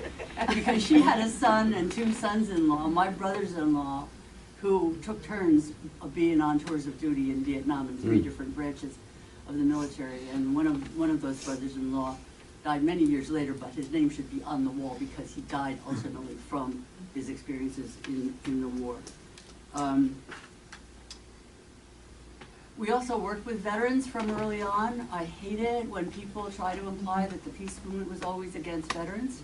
And I agree with the people that have already spoken and said that it was the veterans' opposition to the war that ultimately made a huge amount of difference. One thing we did together, Women's International League for Peace and Freedom and VVAW, Vietnam Veterans Against the War, late in the war when the Saigon government was imprisoning anybody who spoke against the war in any way, shape, or form, is we went into a city council meeting and we arrested Wix Beale, who was a city councilwoman who'd been to the Paris peace talks, and we arrested Les Anderson, who was then the mayor, but because we told them ahead of time we were going to do it.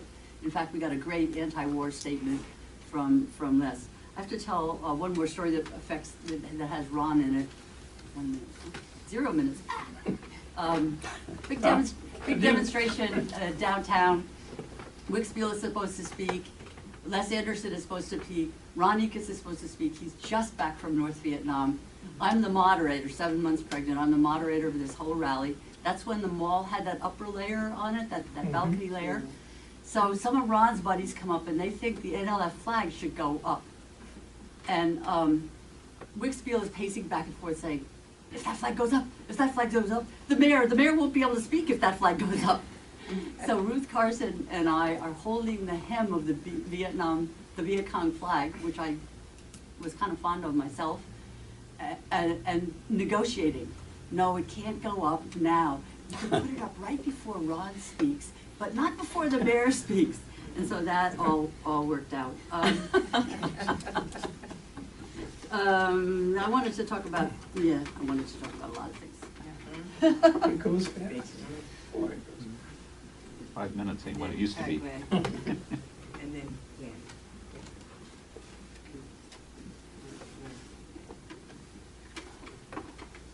My name is Ruth Koenig, and I too came in '66. But just had 1 year in graduate school and then began teaching. So when I think about war or the war, it is still the war to me. I have to look back though to the First World War and remembering that what formed me were the stories of my parents. One in the gritty Moabite area of Berlin, and one in the countryside of Poland, experiencing those horrors and sharing with me their child. Years later, it was only the bombing of the church in Birmingham that just shook everything I had ever known about decency or religions. It wasn't that I thought I could make a difference, but there was nothing within me that could understand how anything like that could happen. And so in the summer of '64, I'd been sent information about Freedom Summer, and I went to Mississippi. So that was the turning point in my life. And I could never, ever look again at this country, at my religion, other than a very critical, in a very critical way. And Debbie's passion felt very much like mine. Maybe driven by a lot of anger, feeling that I'd been lied to. You said it that way, and I think that's how I felt also. I felt that way also about my German heritage, by the way, and then had to sift through and find heroes who had risked in Germany and heroes who had risked also in France. I went to Mississippi in '64. In '65, I studied cultures of Southeast Asia back at my little college in central New York, Cortland. And that changed everything about my attitude relating to Vietnam. Because people were asking me in '64, what do you think about that war? And I said, I don't know enough to have an opinion. That changed everything. And my group had Vietnam that we were supposed to concentrate on as graduate students that summer. And my part had to be the war, and I didn't want that, but that was the only one that was left because I couldn't make the meeting. And that's how I learned. And I thought, this doesn't make any sense. These people would love to join with the North Vietnamese because they've been pushed and pushed and pushed till they're almost in the sea. They need that identity. And the U.S. was doing it. That's where it, my understanding, began. So Vietnam in Eugene, I remember very well, in particular Marion's mom, because she would call me all the time about the WILF meetings, Gene Shoot. And I remember so well Marion and Steve and Dan. And going to all the rallies, going to the marches, being troubled by the bombings. I want to tell you a funny story because it's easier to do that and then not cry, because a lot of you have said things that had me really close to those tears. I taught at Monroe Middle School. It was very conservative. It was hard to be there.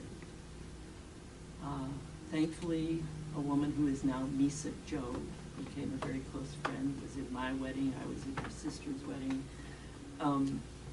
She came there eventually.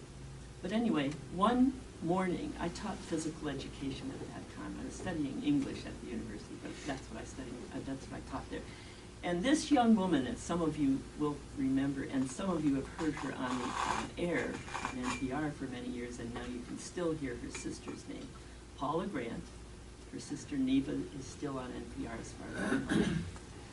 Paula came running by my office in the morning, and she just called to me, "Hey, Miss Koenig, guess what? We're having a sit-in today." And so I said, "Paula, no, wait, get back here." And she came running back. She said, "What? I gotta go." I said, "Why are you having a sit-in?" I always felt too, when the vets came back and were anti-war, it changed things. And it occurred to me that that's the thing. For the vets, it was personal. It was so personal. They were there. And when they turned, when their concept of the war, because a lot came back still pro-war. It wasn't just being over there. And a lot of them became anti-war because they came into this academic setting and, GI Bill stuff put them on campuses. And so a lot of the work that people were doing and questioning, did we really do any good? Did we make a difference? I think everybody made a difference. The Vietnamese made the difference, but Americans made a difference. And one of it was connecting to the vets and getting them to change. And of course the war experience, but that had to get, that had to be brought together. The intellectual concepts, the facts, the figures, the information had to connect with their war experience for them to become anti-war. So that was a really important thing that happened, and I think the people here have a lot to do with that. So the provocative thing is, I think everybody here, I got the impression, somebody said it from the very beginning, that one thing is we were opposed to violence, that violence was a bad thing. And what I want to toss out is that the way everybody feels? Was violence entirely a negative? Think, for instance, how much Malcolm X legitimized Martin Luther King for Middle America. It put him in a role that he wasn't the boogeyman because Malcolm X got to be that. And so how much did the violence make the peace movement what it was, gave it this legitimacy and this strength. And without it, would it have been there? I'm not saying I'm advocating that, I'm tossing it out as a devil's advocate to see how people think about that.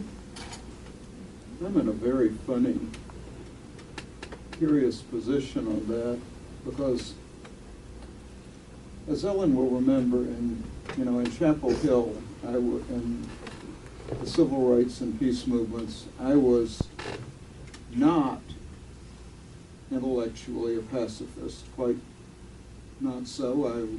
I could see a role for revolutionary violence, not then, but at some future point.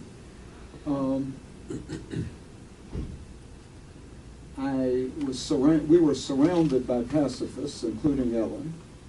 On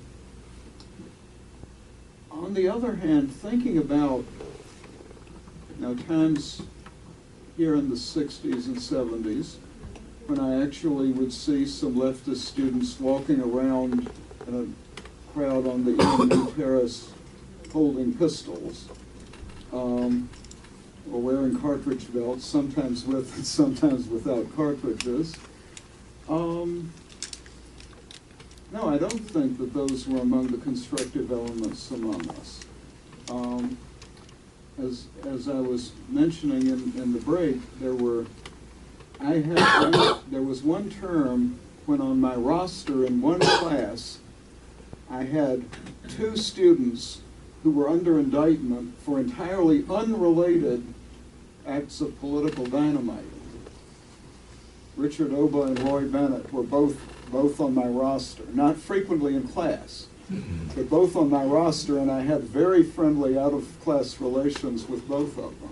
And you showed up. Well, I would see them. I'd see them at the EMU and other places, if not in class. I have no trouble understanding how many people felt a positive role for I would not say revolutionary, just planned violence in the situation. Children are being napalmed.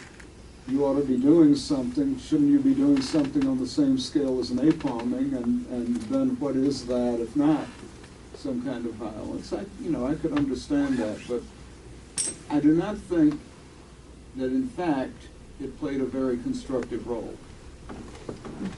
I'm not sure which violence you're talking about. And also the definition of violence is important. Yeah. One person's confrontation is another person's argument. One person's act of civil disobedience that happens to involve the destruction of property is another person's getting a focus on something that was just a physical object, as opposed to a person getting hurt or something like that. So that's important to put it in, as Jack said, put it in context. And whenever you get a large group of people that are upset about a large group of people, you get a spectrum. You get people like Jack just mentioned. I know both those guys fairly well. They both had their issues, let's put it that way. They both went on to lead more constructive lives in the future. But they both of them had to serve a serious amount of time for what they did. Yeah. And it was an era in which you could get, like I mentioned, my cousin, you could get drafted for taking one less credit hour than you were supposed to. One of my friends, they attempted to draft him because he got a B in a class. He was a pre-med. He was smart enough to get out of that. He just changed his major. And so it was a whole different world in terms of what could happen to you fairly easily. On the front lines of Chicago, my group didn't get beat up because we kept moving. The people who got beat up were the peaceful people, the people who thought they had rights. And for example, the badge shell incident, which made a lot of television footage. It started with somebody pulling a flag to half-mast. It ended with the cops coming in a flying wedge and attacking the crowd, beating up anybody in front of them. So, obviously there was a lot of violence involved, but the least little thing could provoke it. And you never knew what that was going to be. It was so tense. Ron and Go then ahead. Bill. Well, violence was always a difficult thing for the anti-war movement because we were against the violence of the war.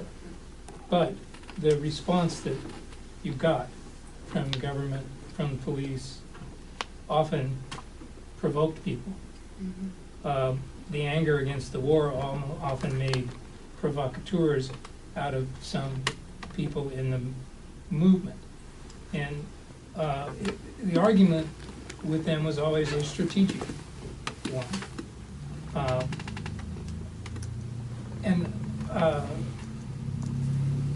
I don't think that violence committed by the anti-war movement gave the anti-war movement any credibility.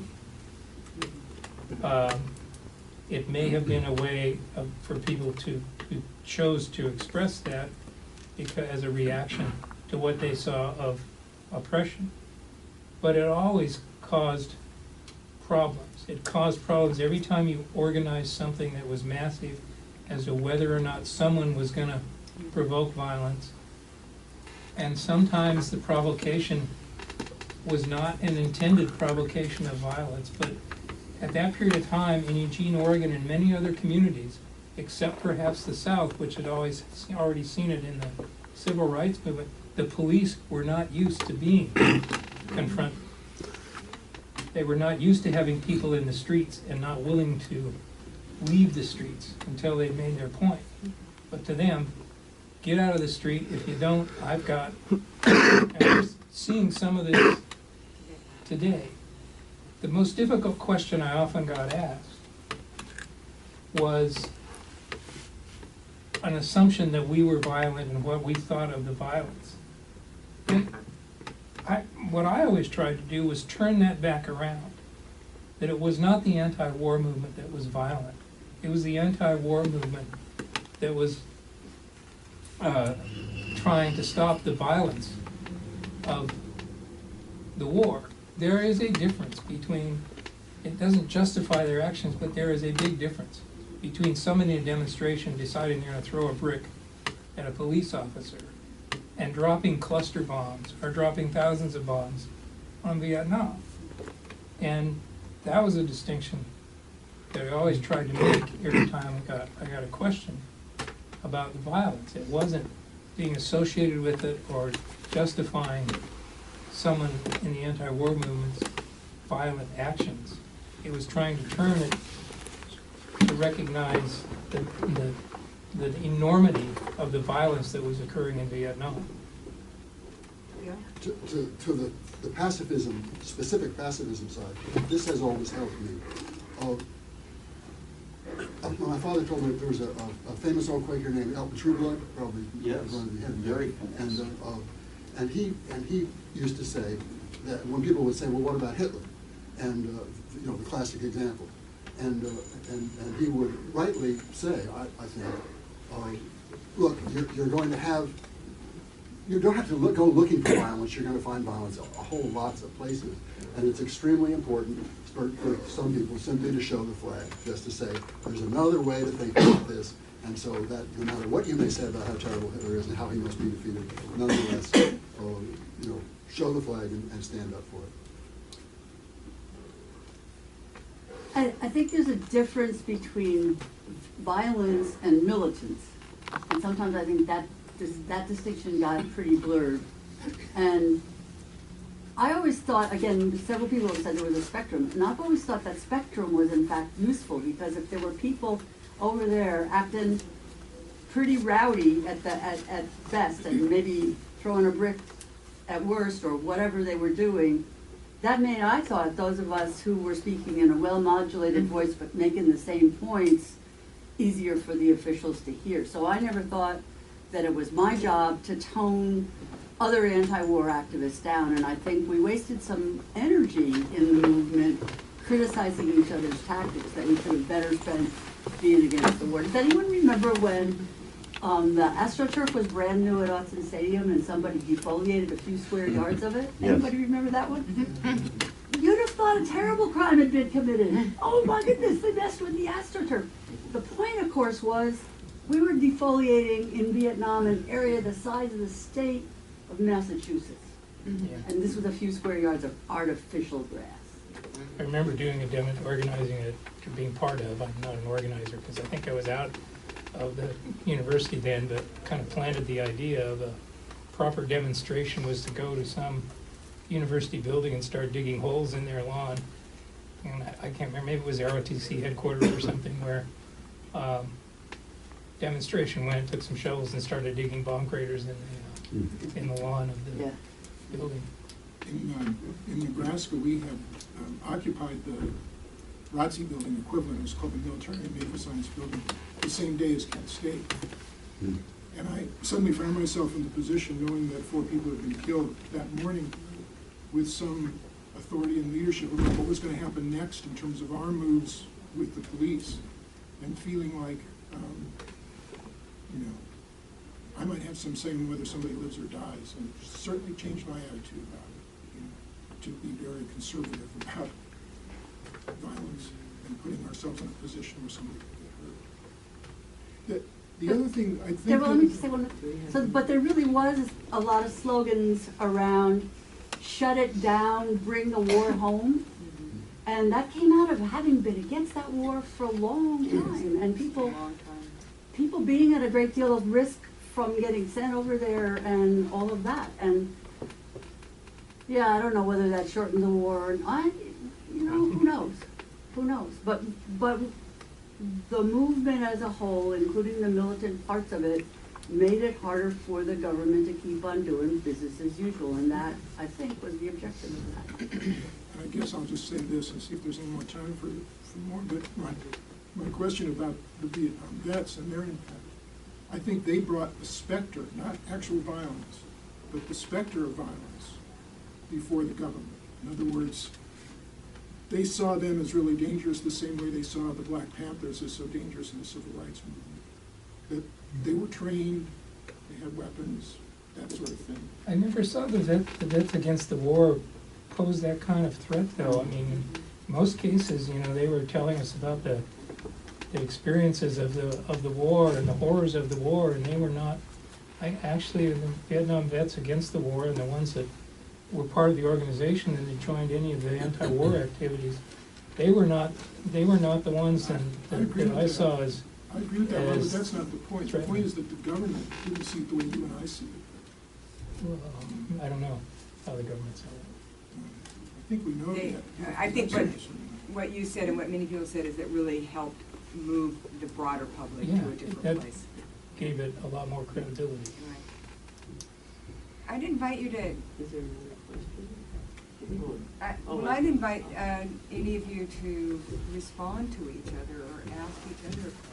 People have stuff written down on their little cards. Yeah. Bill? Well, just, I shouldn't talk more than once, but nonetheless, I want to back up what Marion said in a lot of ways. It's the other side of the case I just made about showing the flag. That is, I don't think that, I think the reason that the anti-war movement basically won was that it made the country ungovernable. And that to bring that same argument about the American Revolution that I said, my friend Randy McGowan tells me the reason that the British would never have won the American Revolution, never have won it, was that it just made Britain ungovernable. That taxes got to be so hopelessly high, and trying to send food across that huge ocean to their troops in New York, and they were not able to sustain the effort. Okay, so here, basically the American Revolution was like our Vietnam, in that we could not have sustained that war over there with all that it was costing us, plus all the social dislocation at home, and therefore eventually the other guys had to cave. And the violence, or the threat of violence, or whatever it may have been, was, I think, a pretty essential part of that. Make the country ungovernable, or you don't win. Appy, who was here recently, made the additional point that you couldn't wage a war where you had soldiers who were no longer willing and were actually shooting each other. fragging each other. So that was also required. That made it you couldn't wage the war. Let's have Dennis and then There's along the same kind of argument. I think what was happening is also if the system is going to run over the long term, the new generations have to take their place. And at the time, numerous people commented about how that transition wasn't taking place. I mean, people who were really worried. And the other thing that I think was going on that caused so much trouble was like the paradigm of the country. You know, like George Lakoff kind of, these deep paradigms was of the family. And one could have these disagreements within the family, but when the family was attacked, and when the family sort of interacted with, you know, the foreign policy was part of the family. And I think that is what that was one of the things that people were deeply bothered by. And really there was no other way to really avoid that being deeply bothered, because people really weren't conscious of that. I remember in 1963 when in New York the Progressive Labour Party used the Red Cross network of blood, and they were advertising give blood to the Viet Cong. That's what that was their. I mean, just how outrageous was that?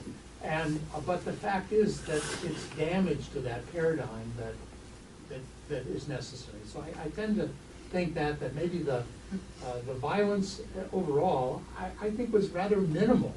I mean, when you like I said, the Black Panthers were assassinated.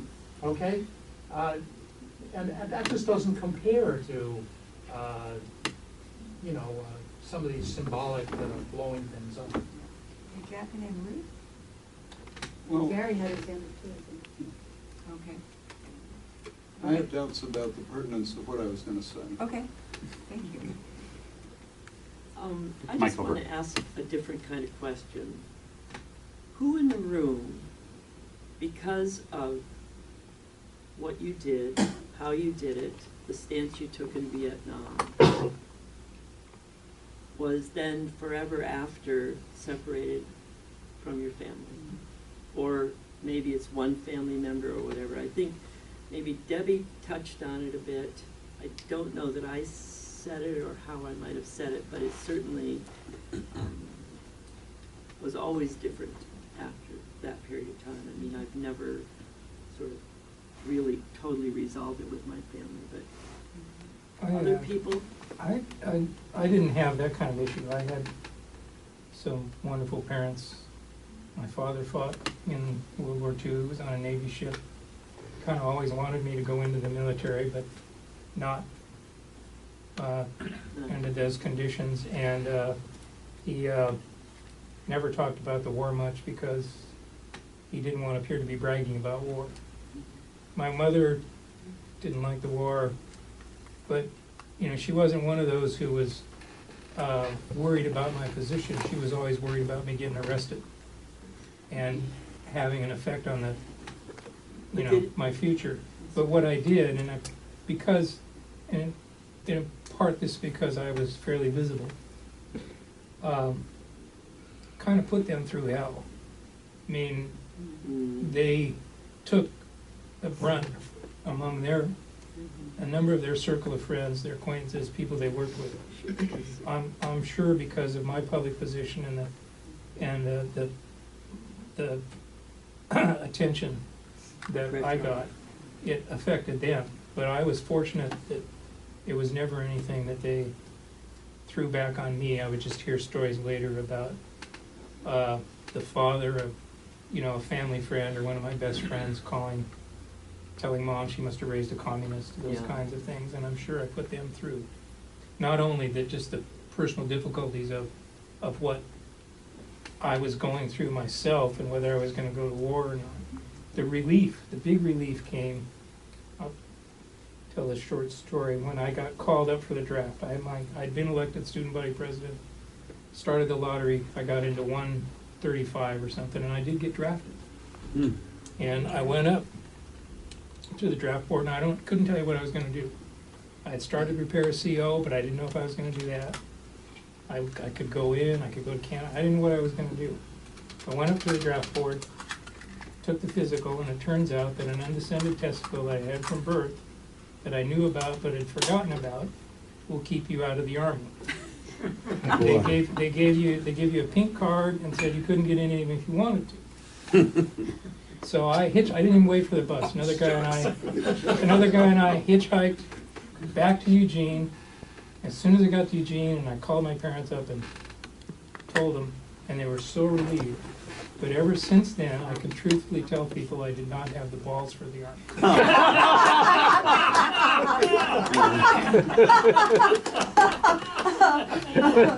Oh, we might not be able to put that one in the half-hour video that goes into the high school. Oh, I think it has to go. It counts as, it's awesome. But was there anybody whose families said, get out of our lives or something? I knew people that happened to. Yours? The Quakers? No, not my family. Beth's family were very committed Christians and were very loving to Beth and very supportive, but they just didn't get the pacifism stuff. And it was tense. We just never brought it up to our families about the war.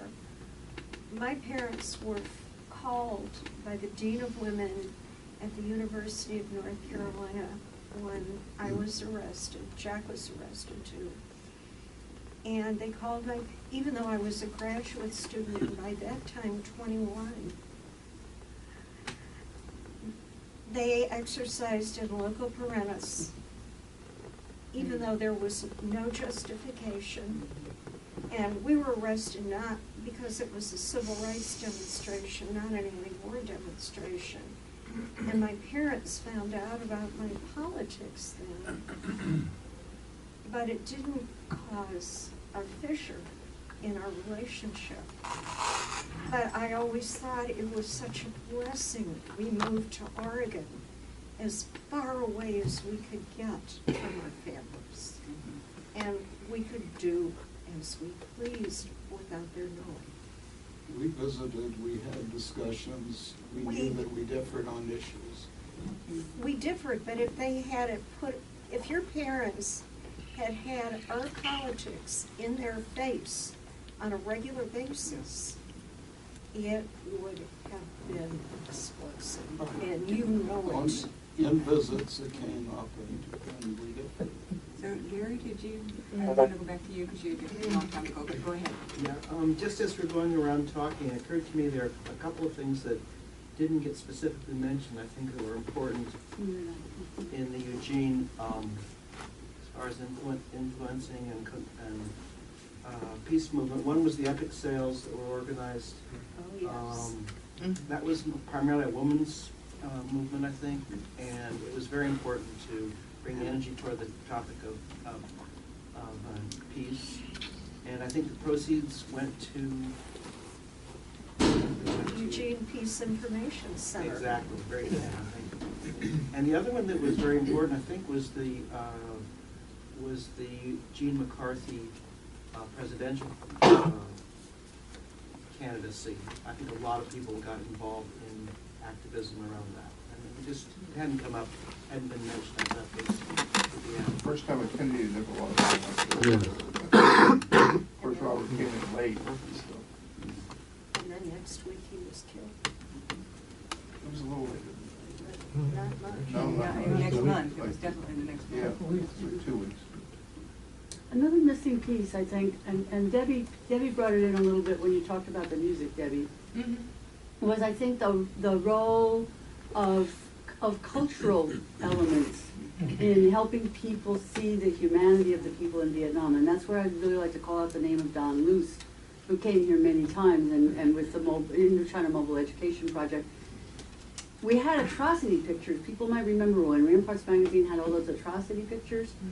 those were really hard to look at and powerful, but what Don did was very different, was he showed beautiful pictures of people that you could feel for.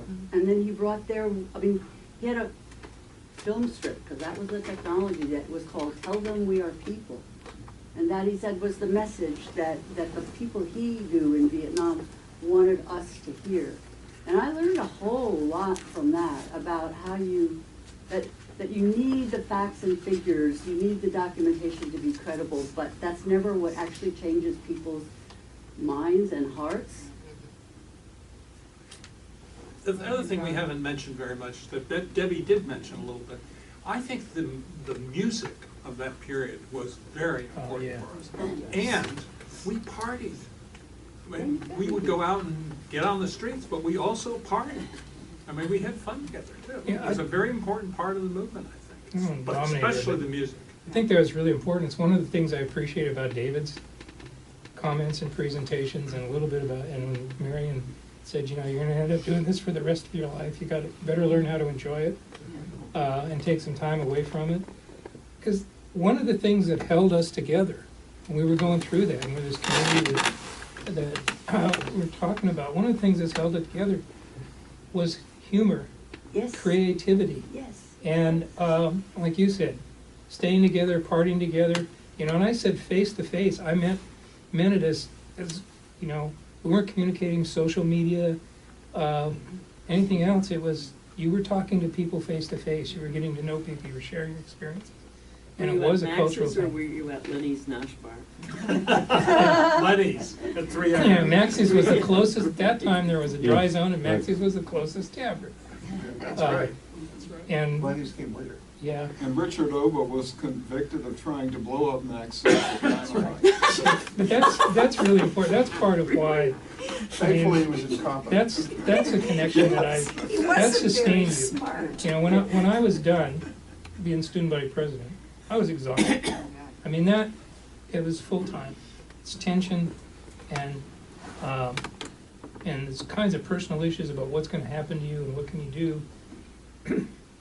But the thing that sustained you through all of that, trying to figure things out and all that tension and all those threats, was the camaraderie that you had with everybody else, you know. We were in it together. And I mean, that's really important. And I think that really needs to be emphasized. And David's stuff is, David's always got stories about the creative stuff they did to characterize things or to get people's attention. And you had to do that. You had to have some humor, because otherwise it beats you into the ground. So there were bombs at the ROTC, but there were also the people in the black pajamas and the conical hats who crept across the field to levitate the ROTC building. They didn't succeed either. So I think another theme was, and one of the questions that you were asked to think about when you're thinking about telling your story was, you know, what did we learn from it, and how did you move on in your life? And every single person, it seemed like, it had a profound effect on their future. And maybe you thought you were going to, you know, be a sports writer, but you ended up starting a Pringles utility movement after the war.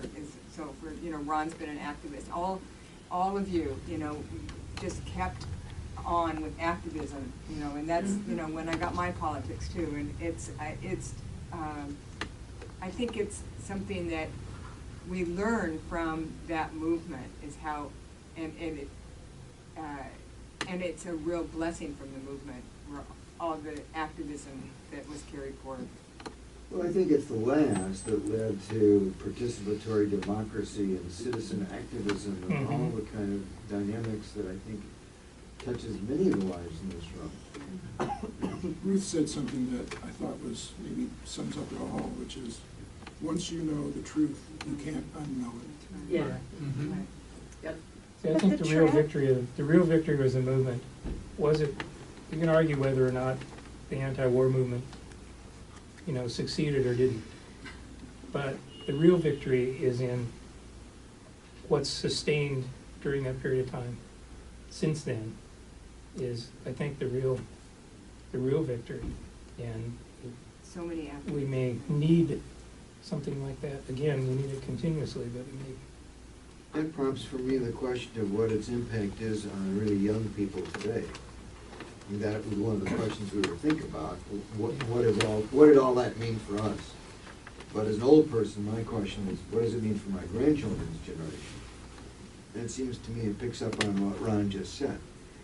I don't think the same kind of horrific value system that we saw in the 1960s in terms of the right of government to declare stuff and the unquestioning of governmental policy, that wouldn't go over today. So I'm encouraged in that sense. I think that young people have a different way of thinking and looking at the world. And I would hope that might be some of the impact of what our lives added up to in the big picture of things. I think Steve, go ahead. Sorry, no, you go ahead. I just wanted to respond to that, and I would urge every single one of you, if you have not done this especially, but if you ever have the opportunity to go into schools or Sunday school classes or Scout, I don't care where it is, but to talk to young people now, I guess because of Freedom Summer, and especially these last couple of years because, you know, there was the PBS special and so forth, so people were aware of it. I've had that opportunity. And I think kids are just hungry to hear the simple stories. It doesn't have to be the blow up of this or the blow up of that, but the creativity that we're talking about and what was on the line and what we saw and how it affected us, and that one person could do something, and they could even do it better if they joined hands with someone else.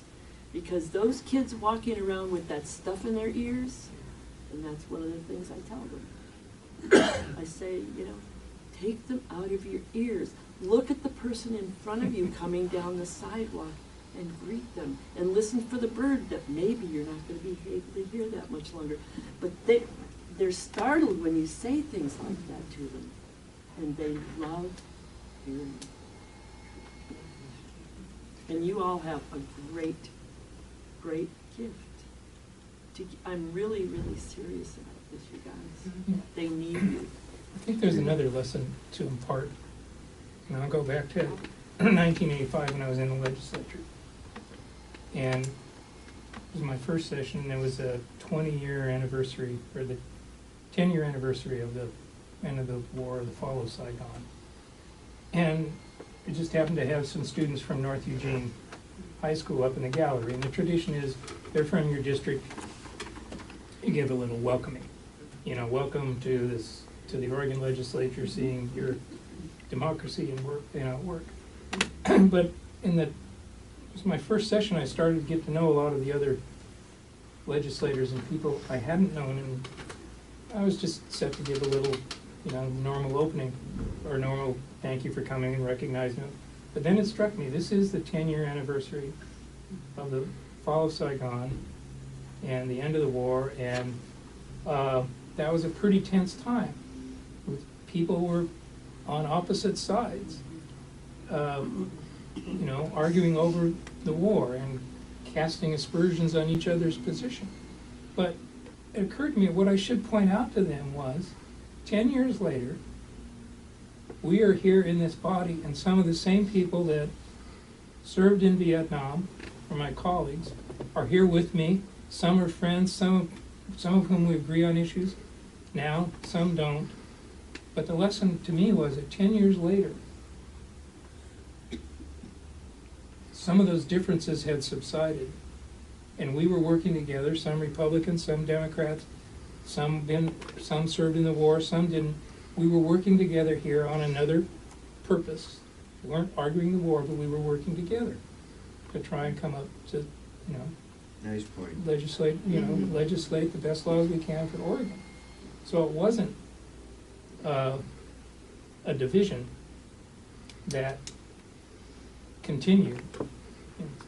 Obviously, in politics, there are some divisions that still continue. There's an ebb and flow of majority and everything else, but there was a lesson there to me that I all of a sudden realized it, because some of my best friends, colleagues, and political allies in the legislature were people that actually served in Vietnam or took up a different position on the war than I had.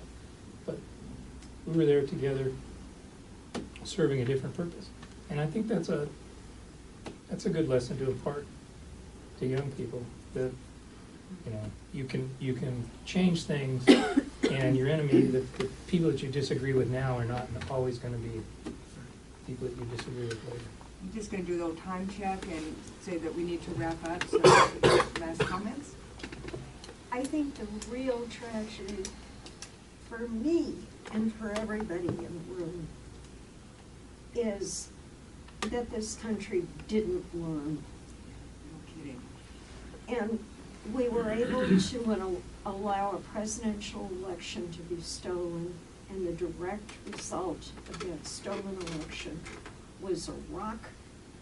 And the entire Middle East is paying that price.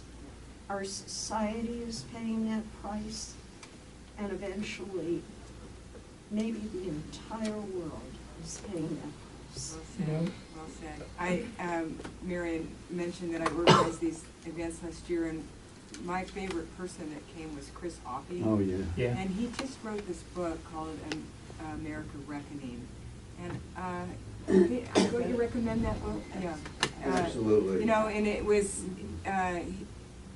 about American exceptionalism, and when you know the truth, and Yeah. but then he didn't act on the truth after that. And I just think it's a really sobering account of the what happened since we learned these lessons, so to speak. Okay, last Couple of observations. One, some people did learn, because I don't know about the rest of you, but I find myself in an odd position now, thinking that the generals are the ones that understand, and it's the politicians that don't. Yeah, often. You know, if George Bush had listened to some of his generals, and that some of the generals I hear now talking have a much different view than the exceptionalists do about foreign policy and what we should be doing. And it strikes me that these are the post-Vietnam military people that I'm just amazed. I find myself agreeing with the military people more than I do some of our political leaders. Another little story about I thought of it when we were talking about the violence. I'm sorry I had a cup of coffee. In 1970, when I was running for student body president in the middle of the student strike, needed votes from students. There's a whole bunch of freshmen. You know, they've been here a year, but this is kind of overwhelming for a lot of the freshmen. You're just in the dorm and all this stuff going on. You're just trying to make it through your first year of college and all this stuff going on. And some of it was really confrontational. And we heard that people were worried about violence. The freshmen hadn't got into the militancy yet. And so during the election, one of our, David and my friends in campaign, decided he put a leaflet out to the dorms, and it had a little drawing of a little hill, a little cow on it, and some flowers all over. And it said, Ecus likes flowers and cows and stuff. Scott Bartlett? Dave, mine. Oh. And so I think that was important. I mean, that was a reflection of, we were more than just anti-war, that, you know, we liked flowers and cows and people. The famous Doonesbury line, even revolutionaries like chocolate chip cookies. Hey, as a wrap-up, revolutionaries as a wrap-up point into Ruth's comment, I think this has been so remarkable. I would love to see, not just that it goes to the museum, but that this be, some editing version of this get available to schools, for example, or I don't know what else. Well, that's the idea. That's exactly the idea. Good. So we will try to make that happen. Fill out your sheets if you haven't done it already. This is what we didn't do. Oh, what's This that? is in the name of helping us put the 3 hours into something usable with young people in a classroom setting.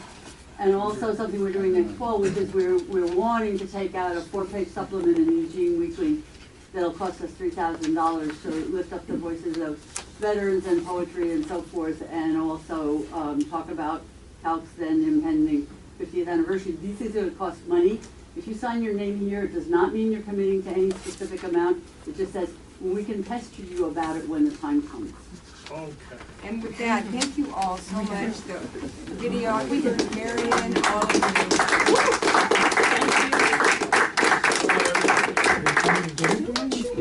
Thank you and your cards. Oh my goodness. I had to switch to tape. I ran out of space. Oh my God. I even downsized to 720 for the last 10 minutes to try to eke it out. That's fun. So you got 480 for the last. Yeah, it's not too big of a deal. I'm assuming this, since it's so dry, like physically, there's not a lot of movement or anything. There's not a lot we can do with the camera. I'll probably have to incorporate like big texts of what they're saying, the points that are really being made that are the most dramatic, and then I can probably cover up the low quality and stuff. I'll be able to figure a way around it. So the question is how to get it to you, because it'll take a while to copy all this. This is over 100 gigs. Oh God. Well, do you have an external hard drive that you can leave I with me? should have. I can drop off an external for you. That would probably be the easiest thing to do, and then I could transfer. Because I also ended up using my internal. So that's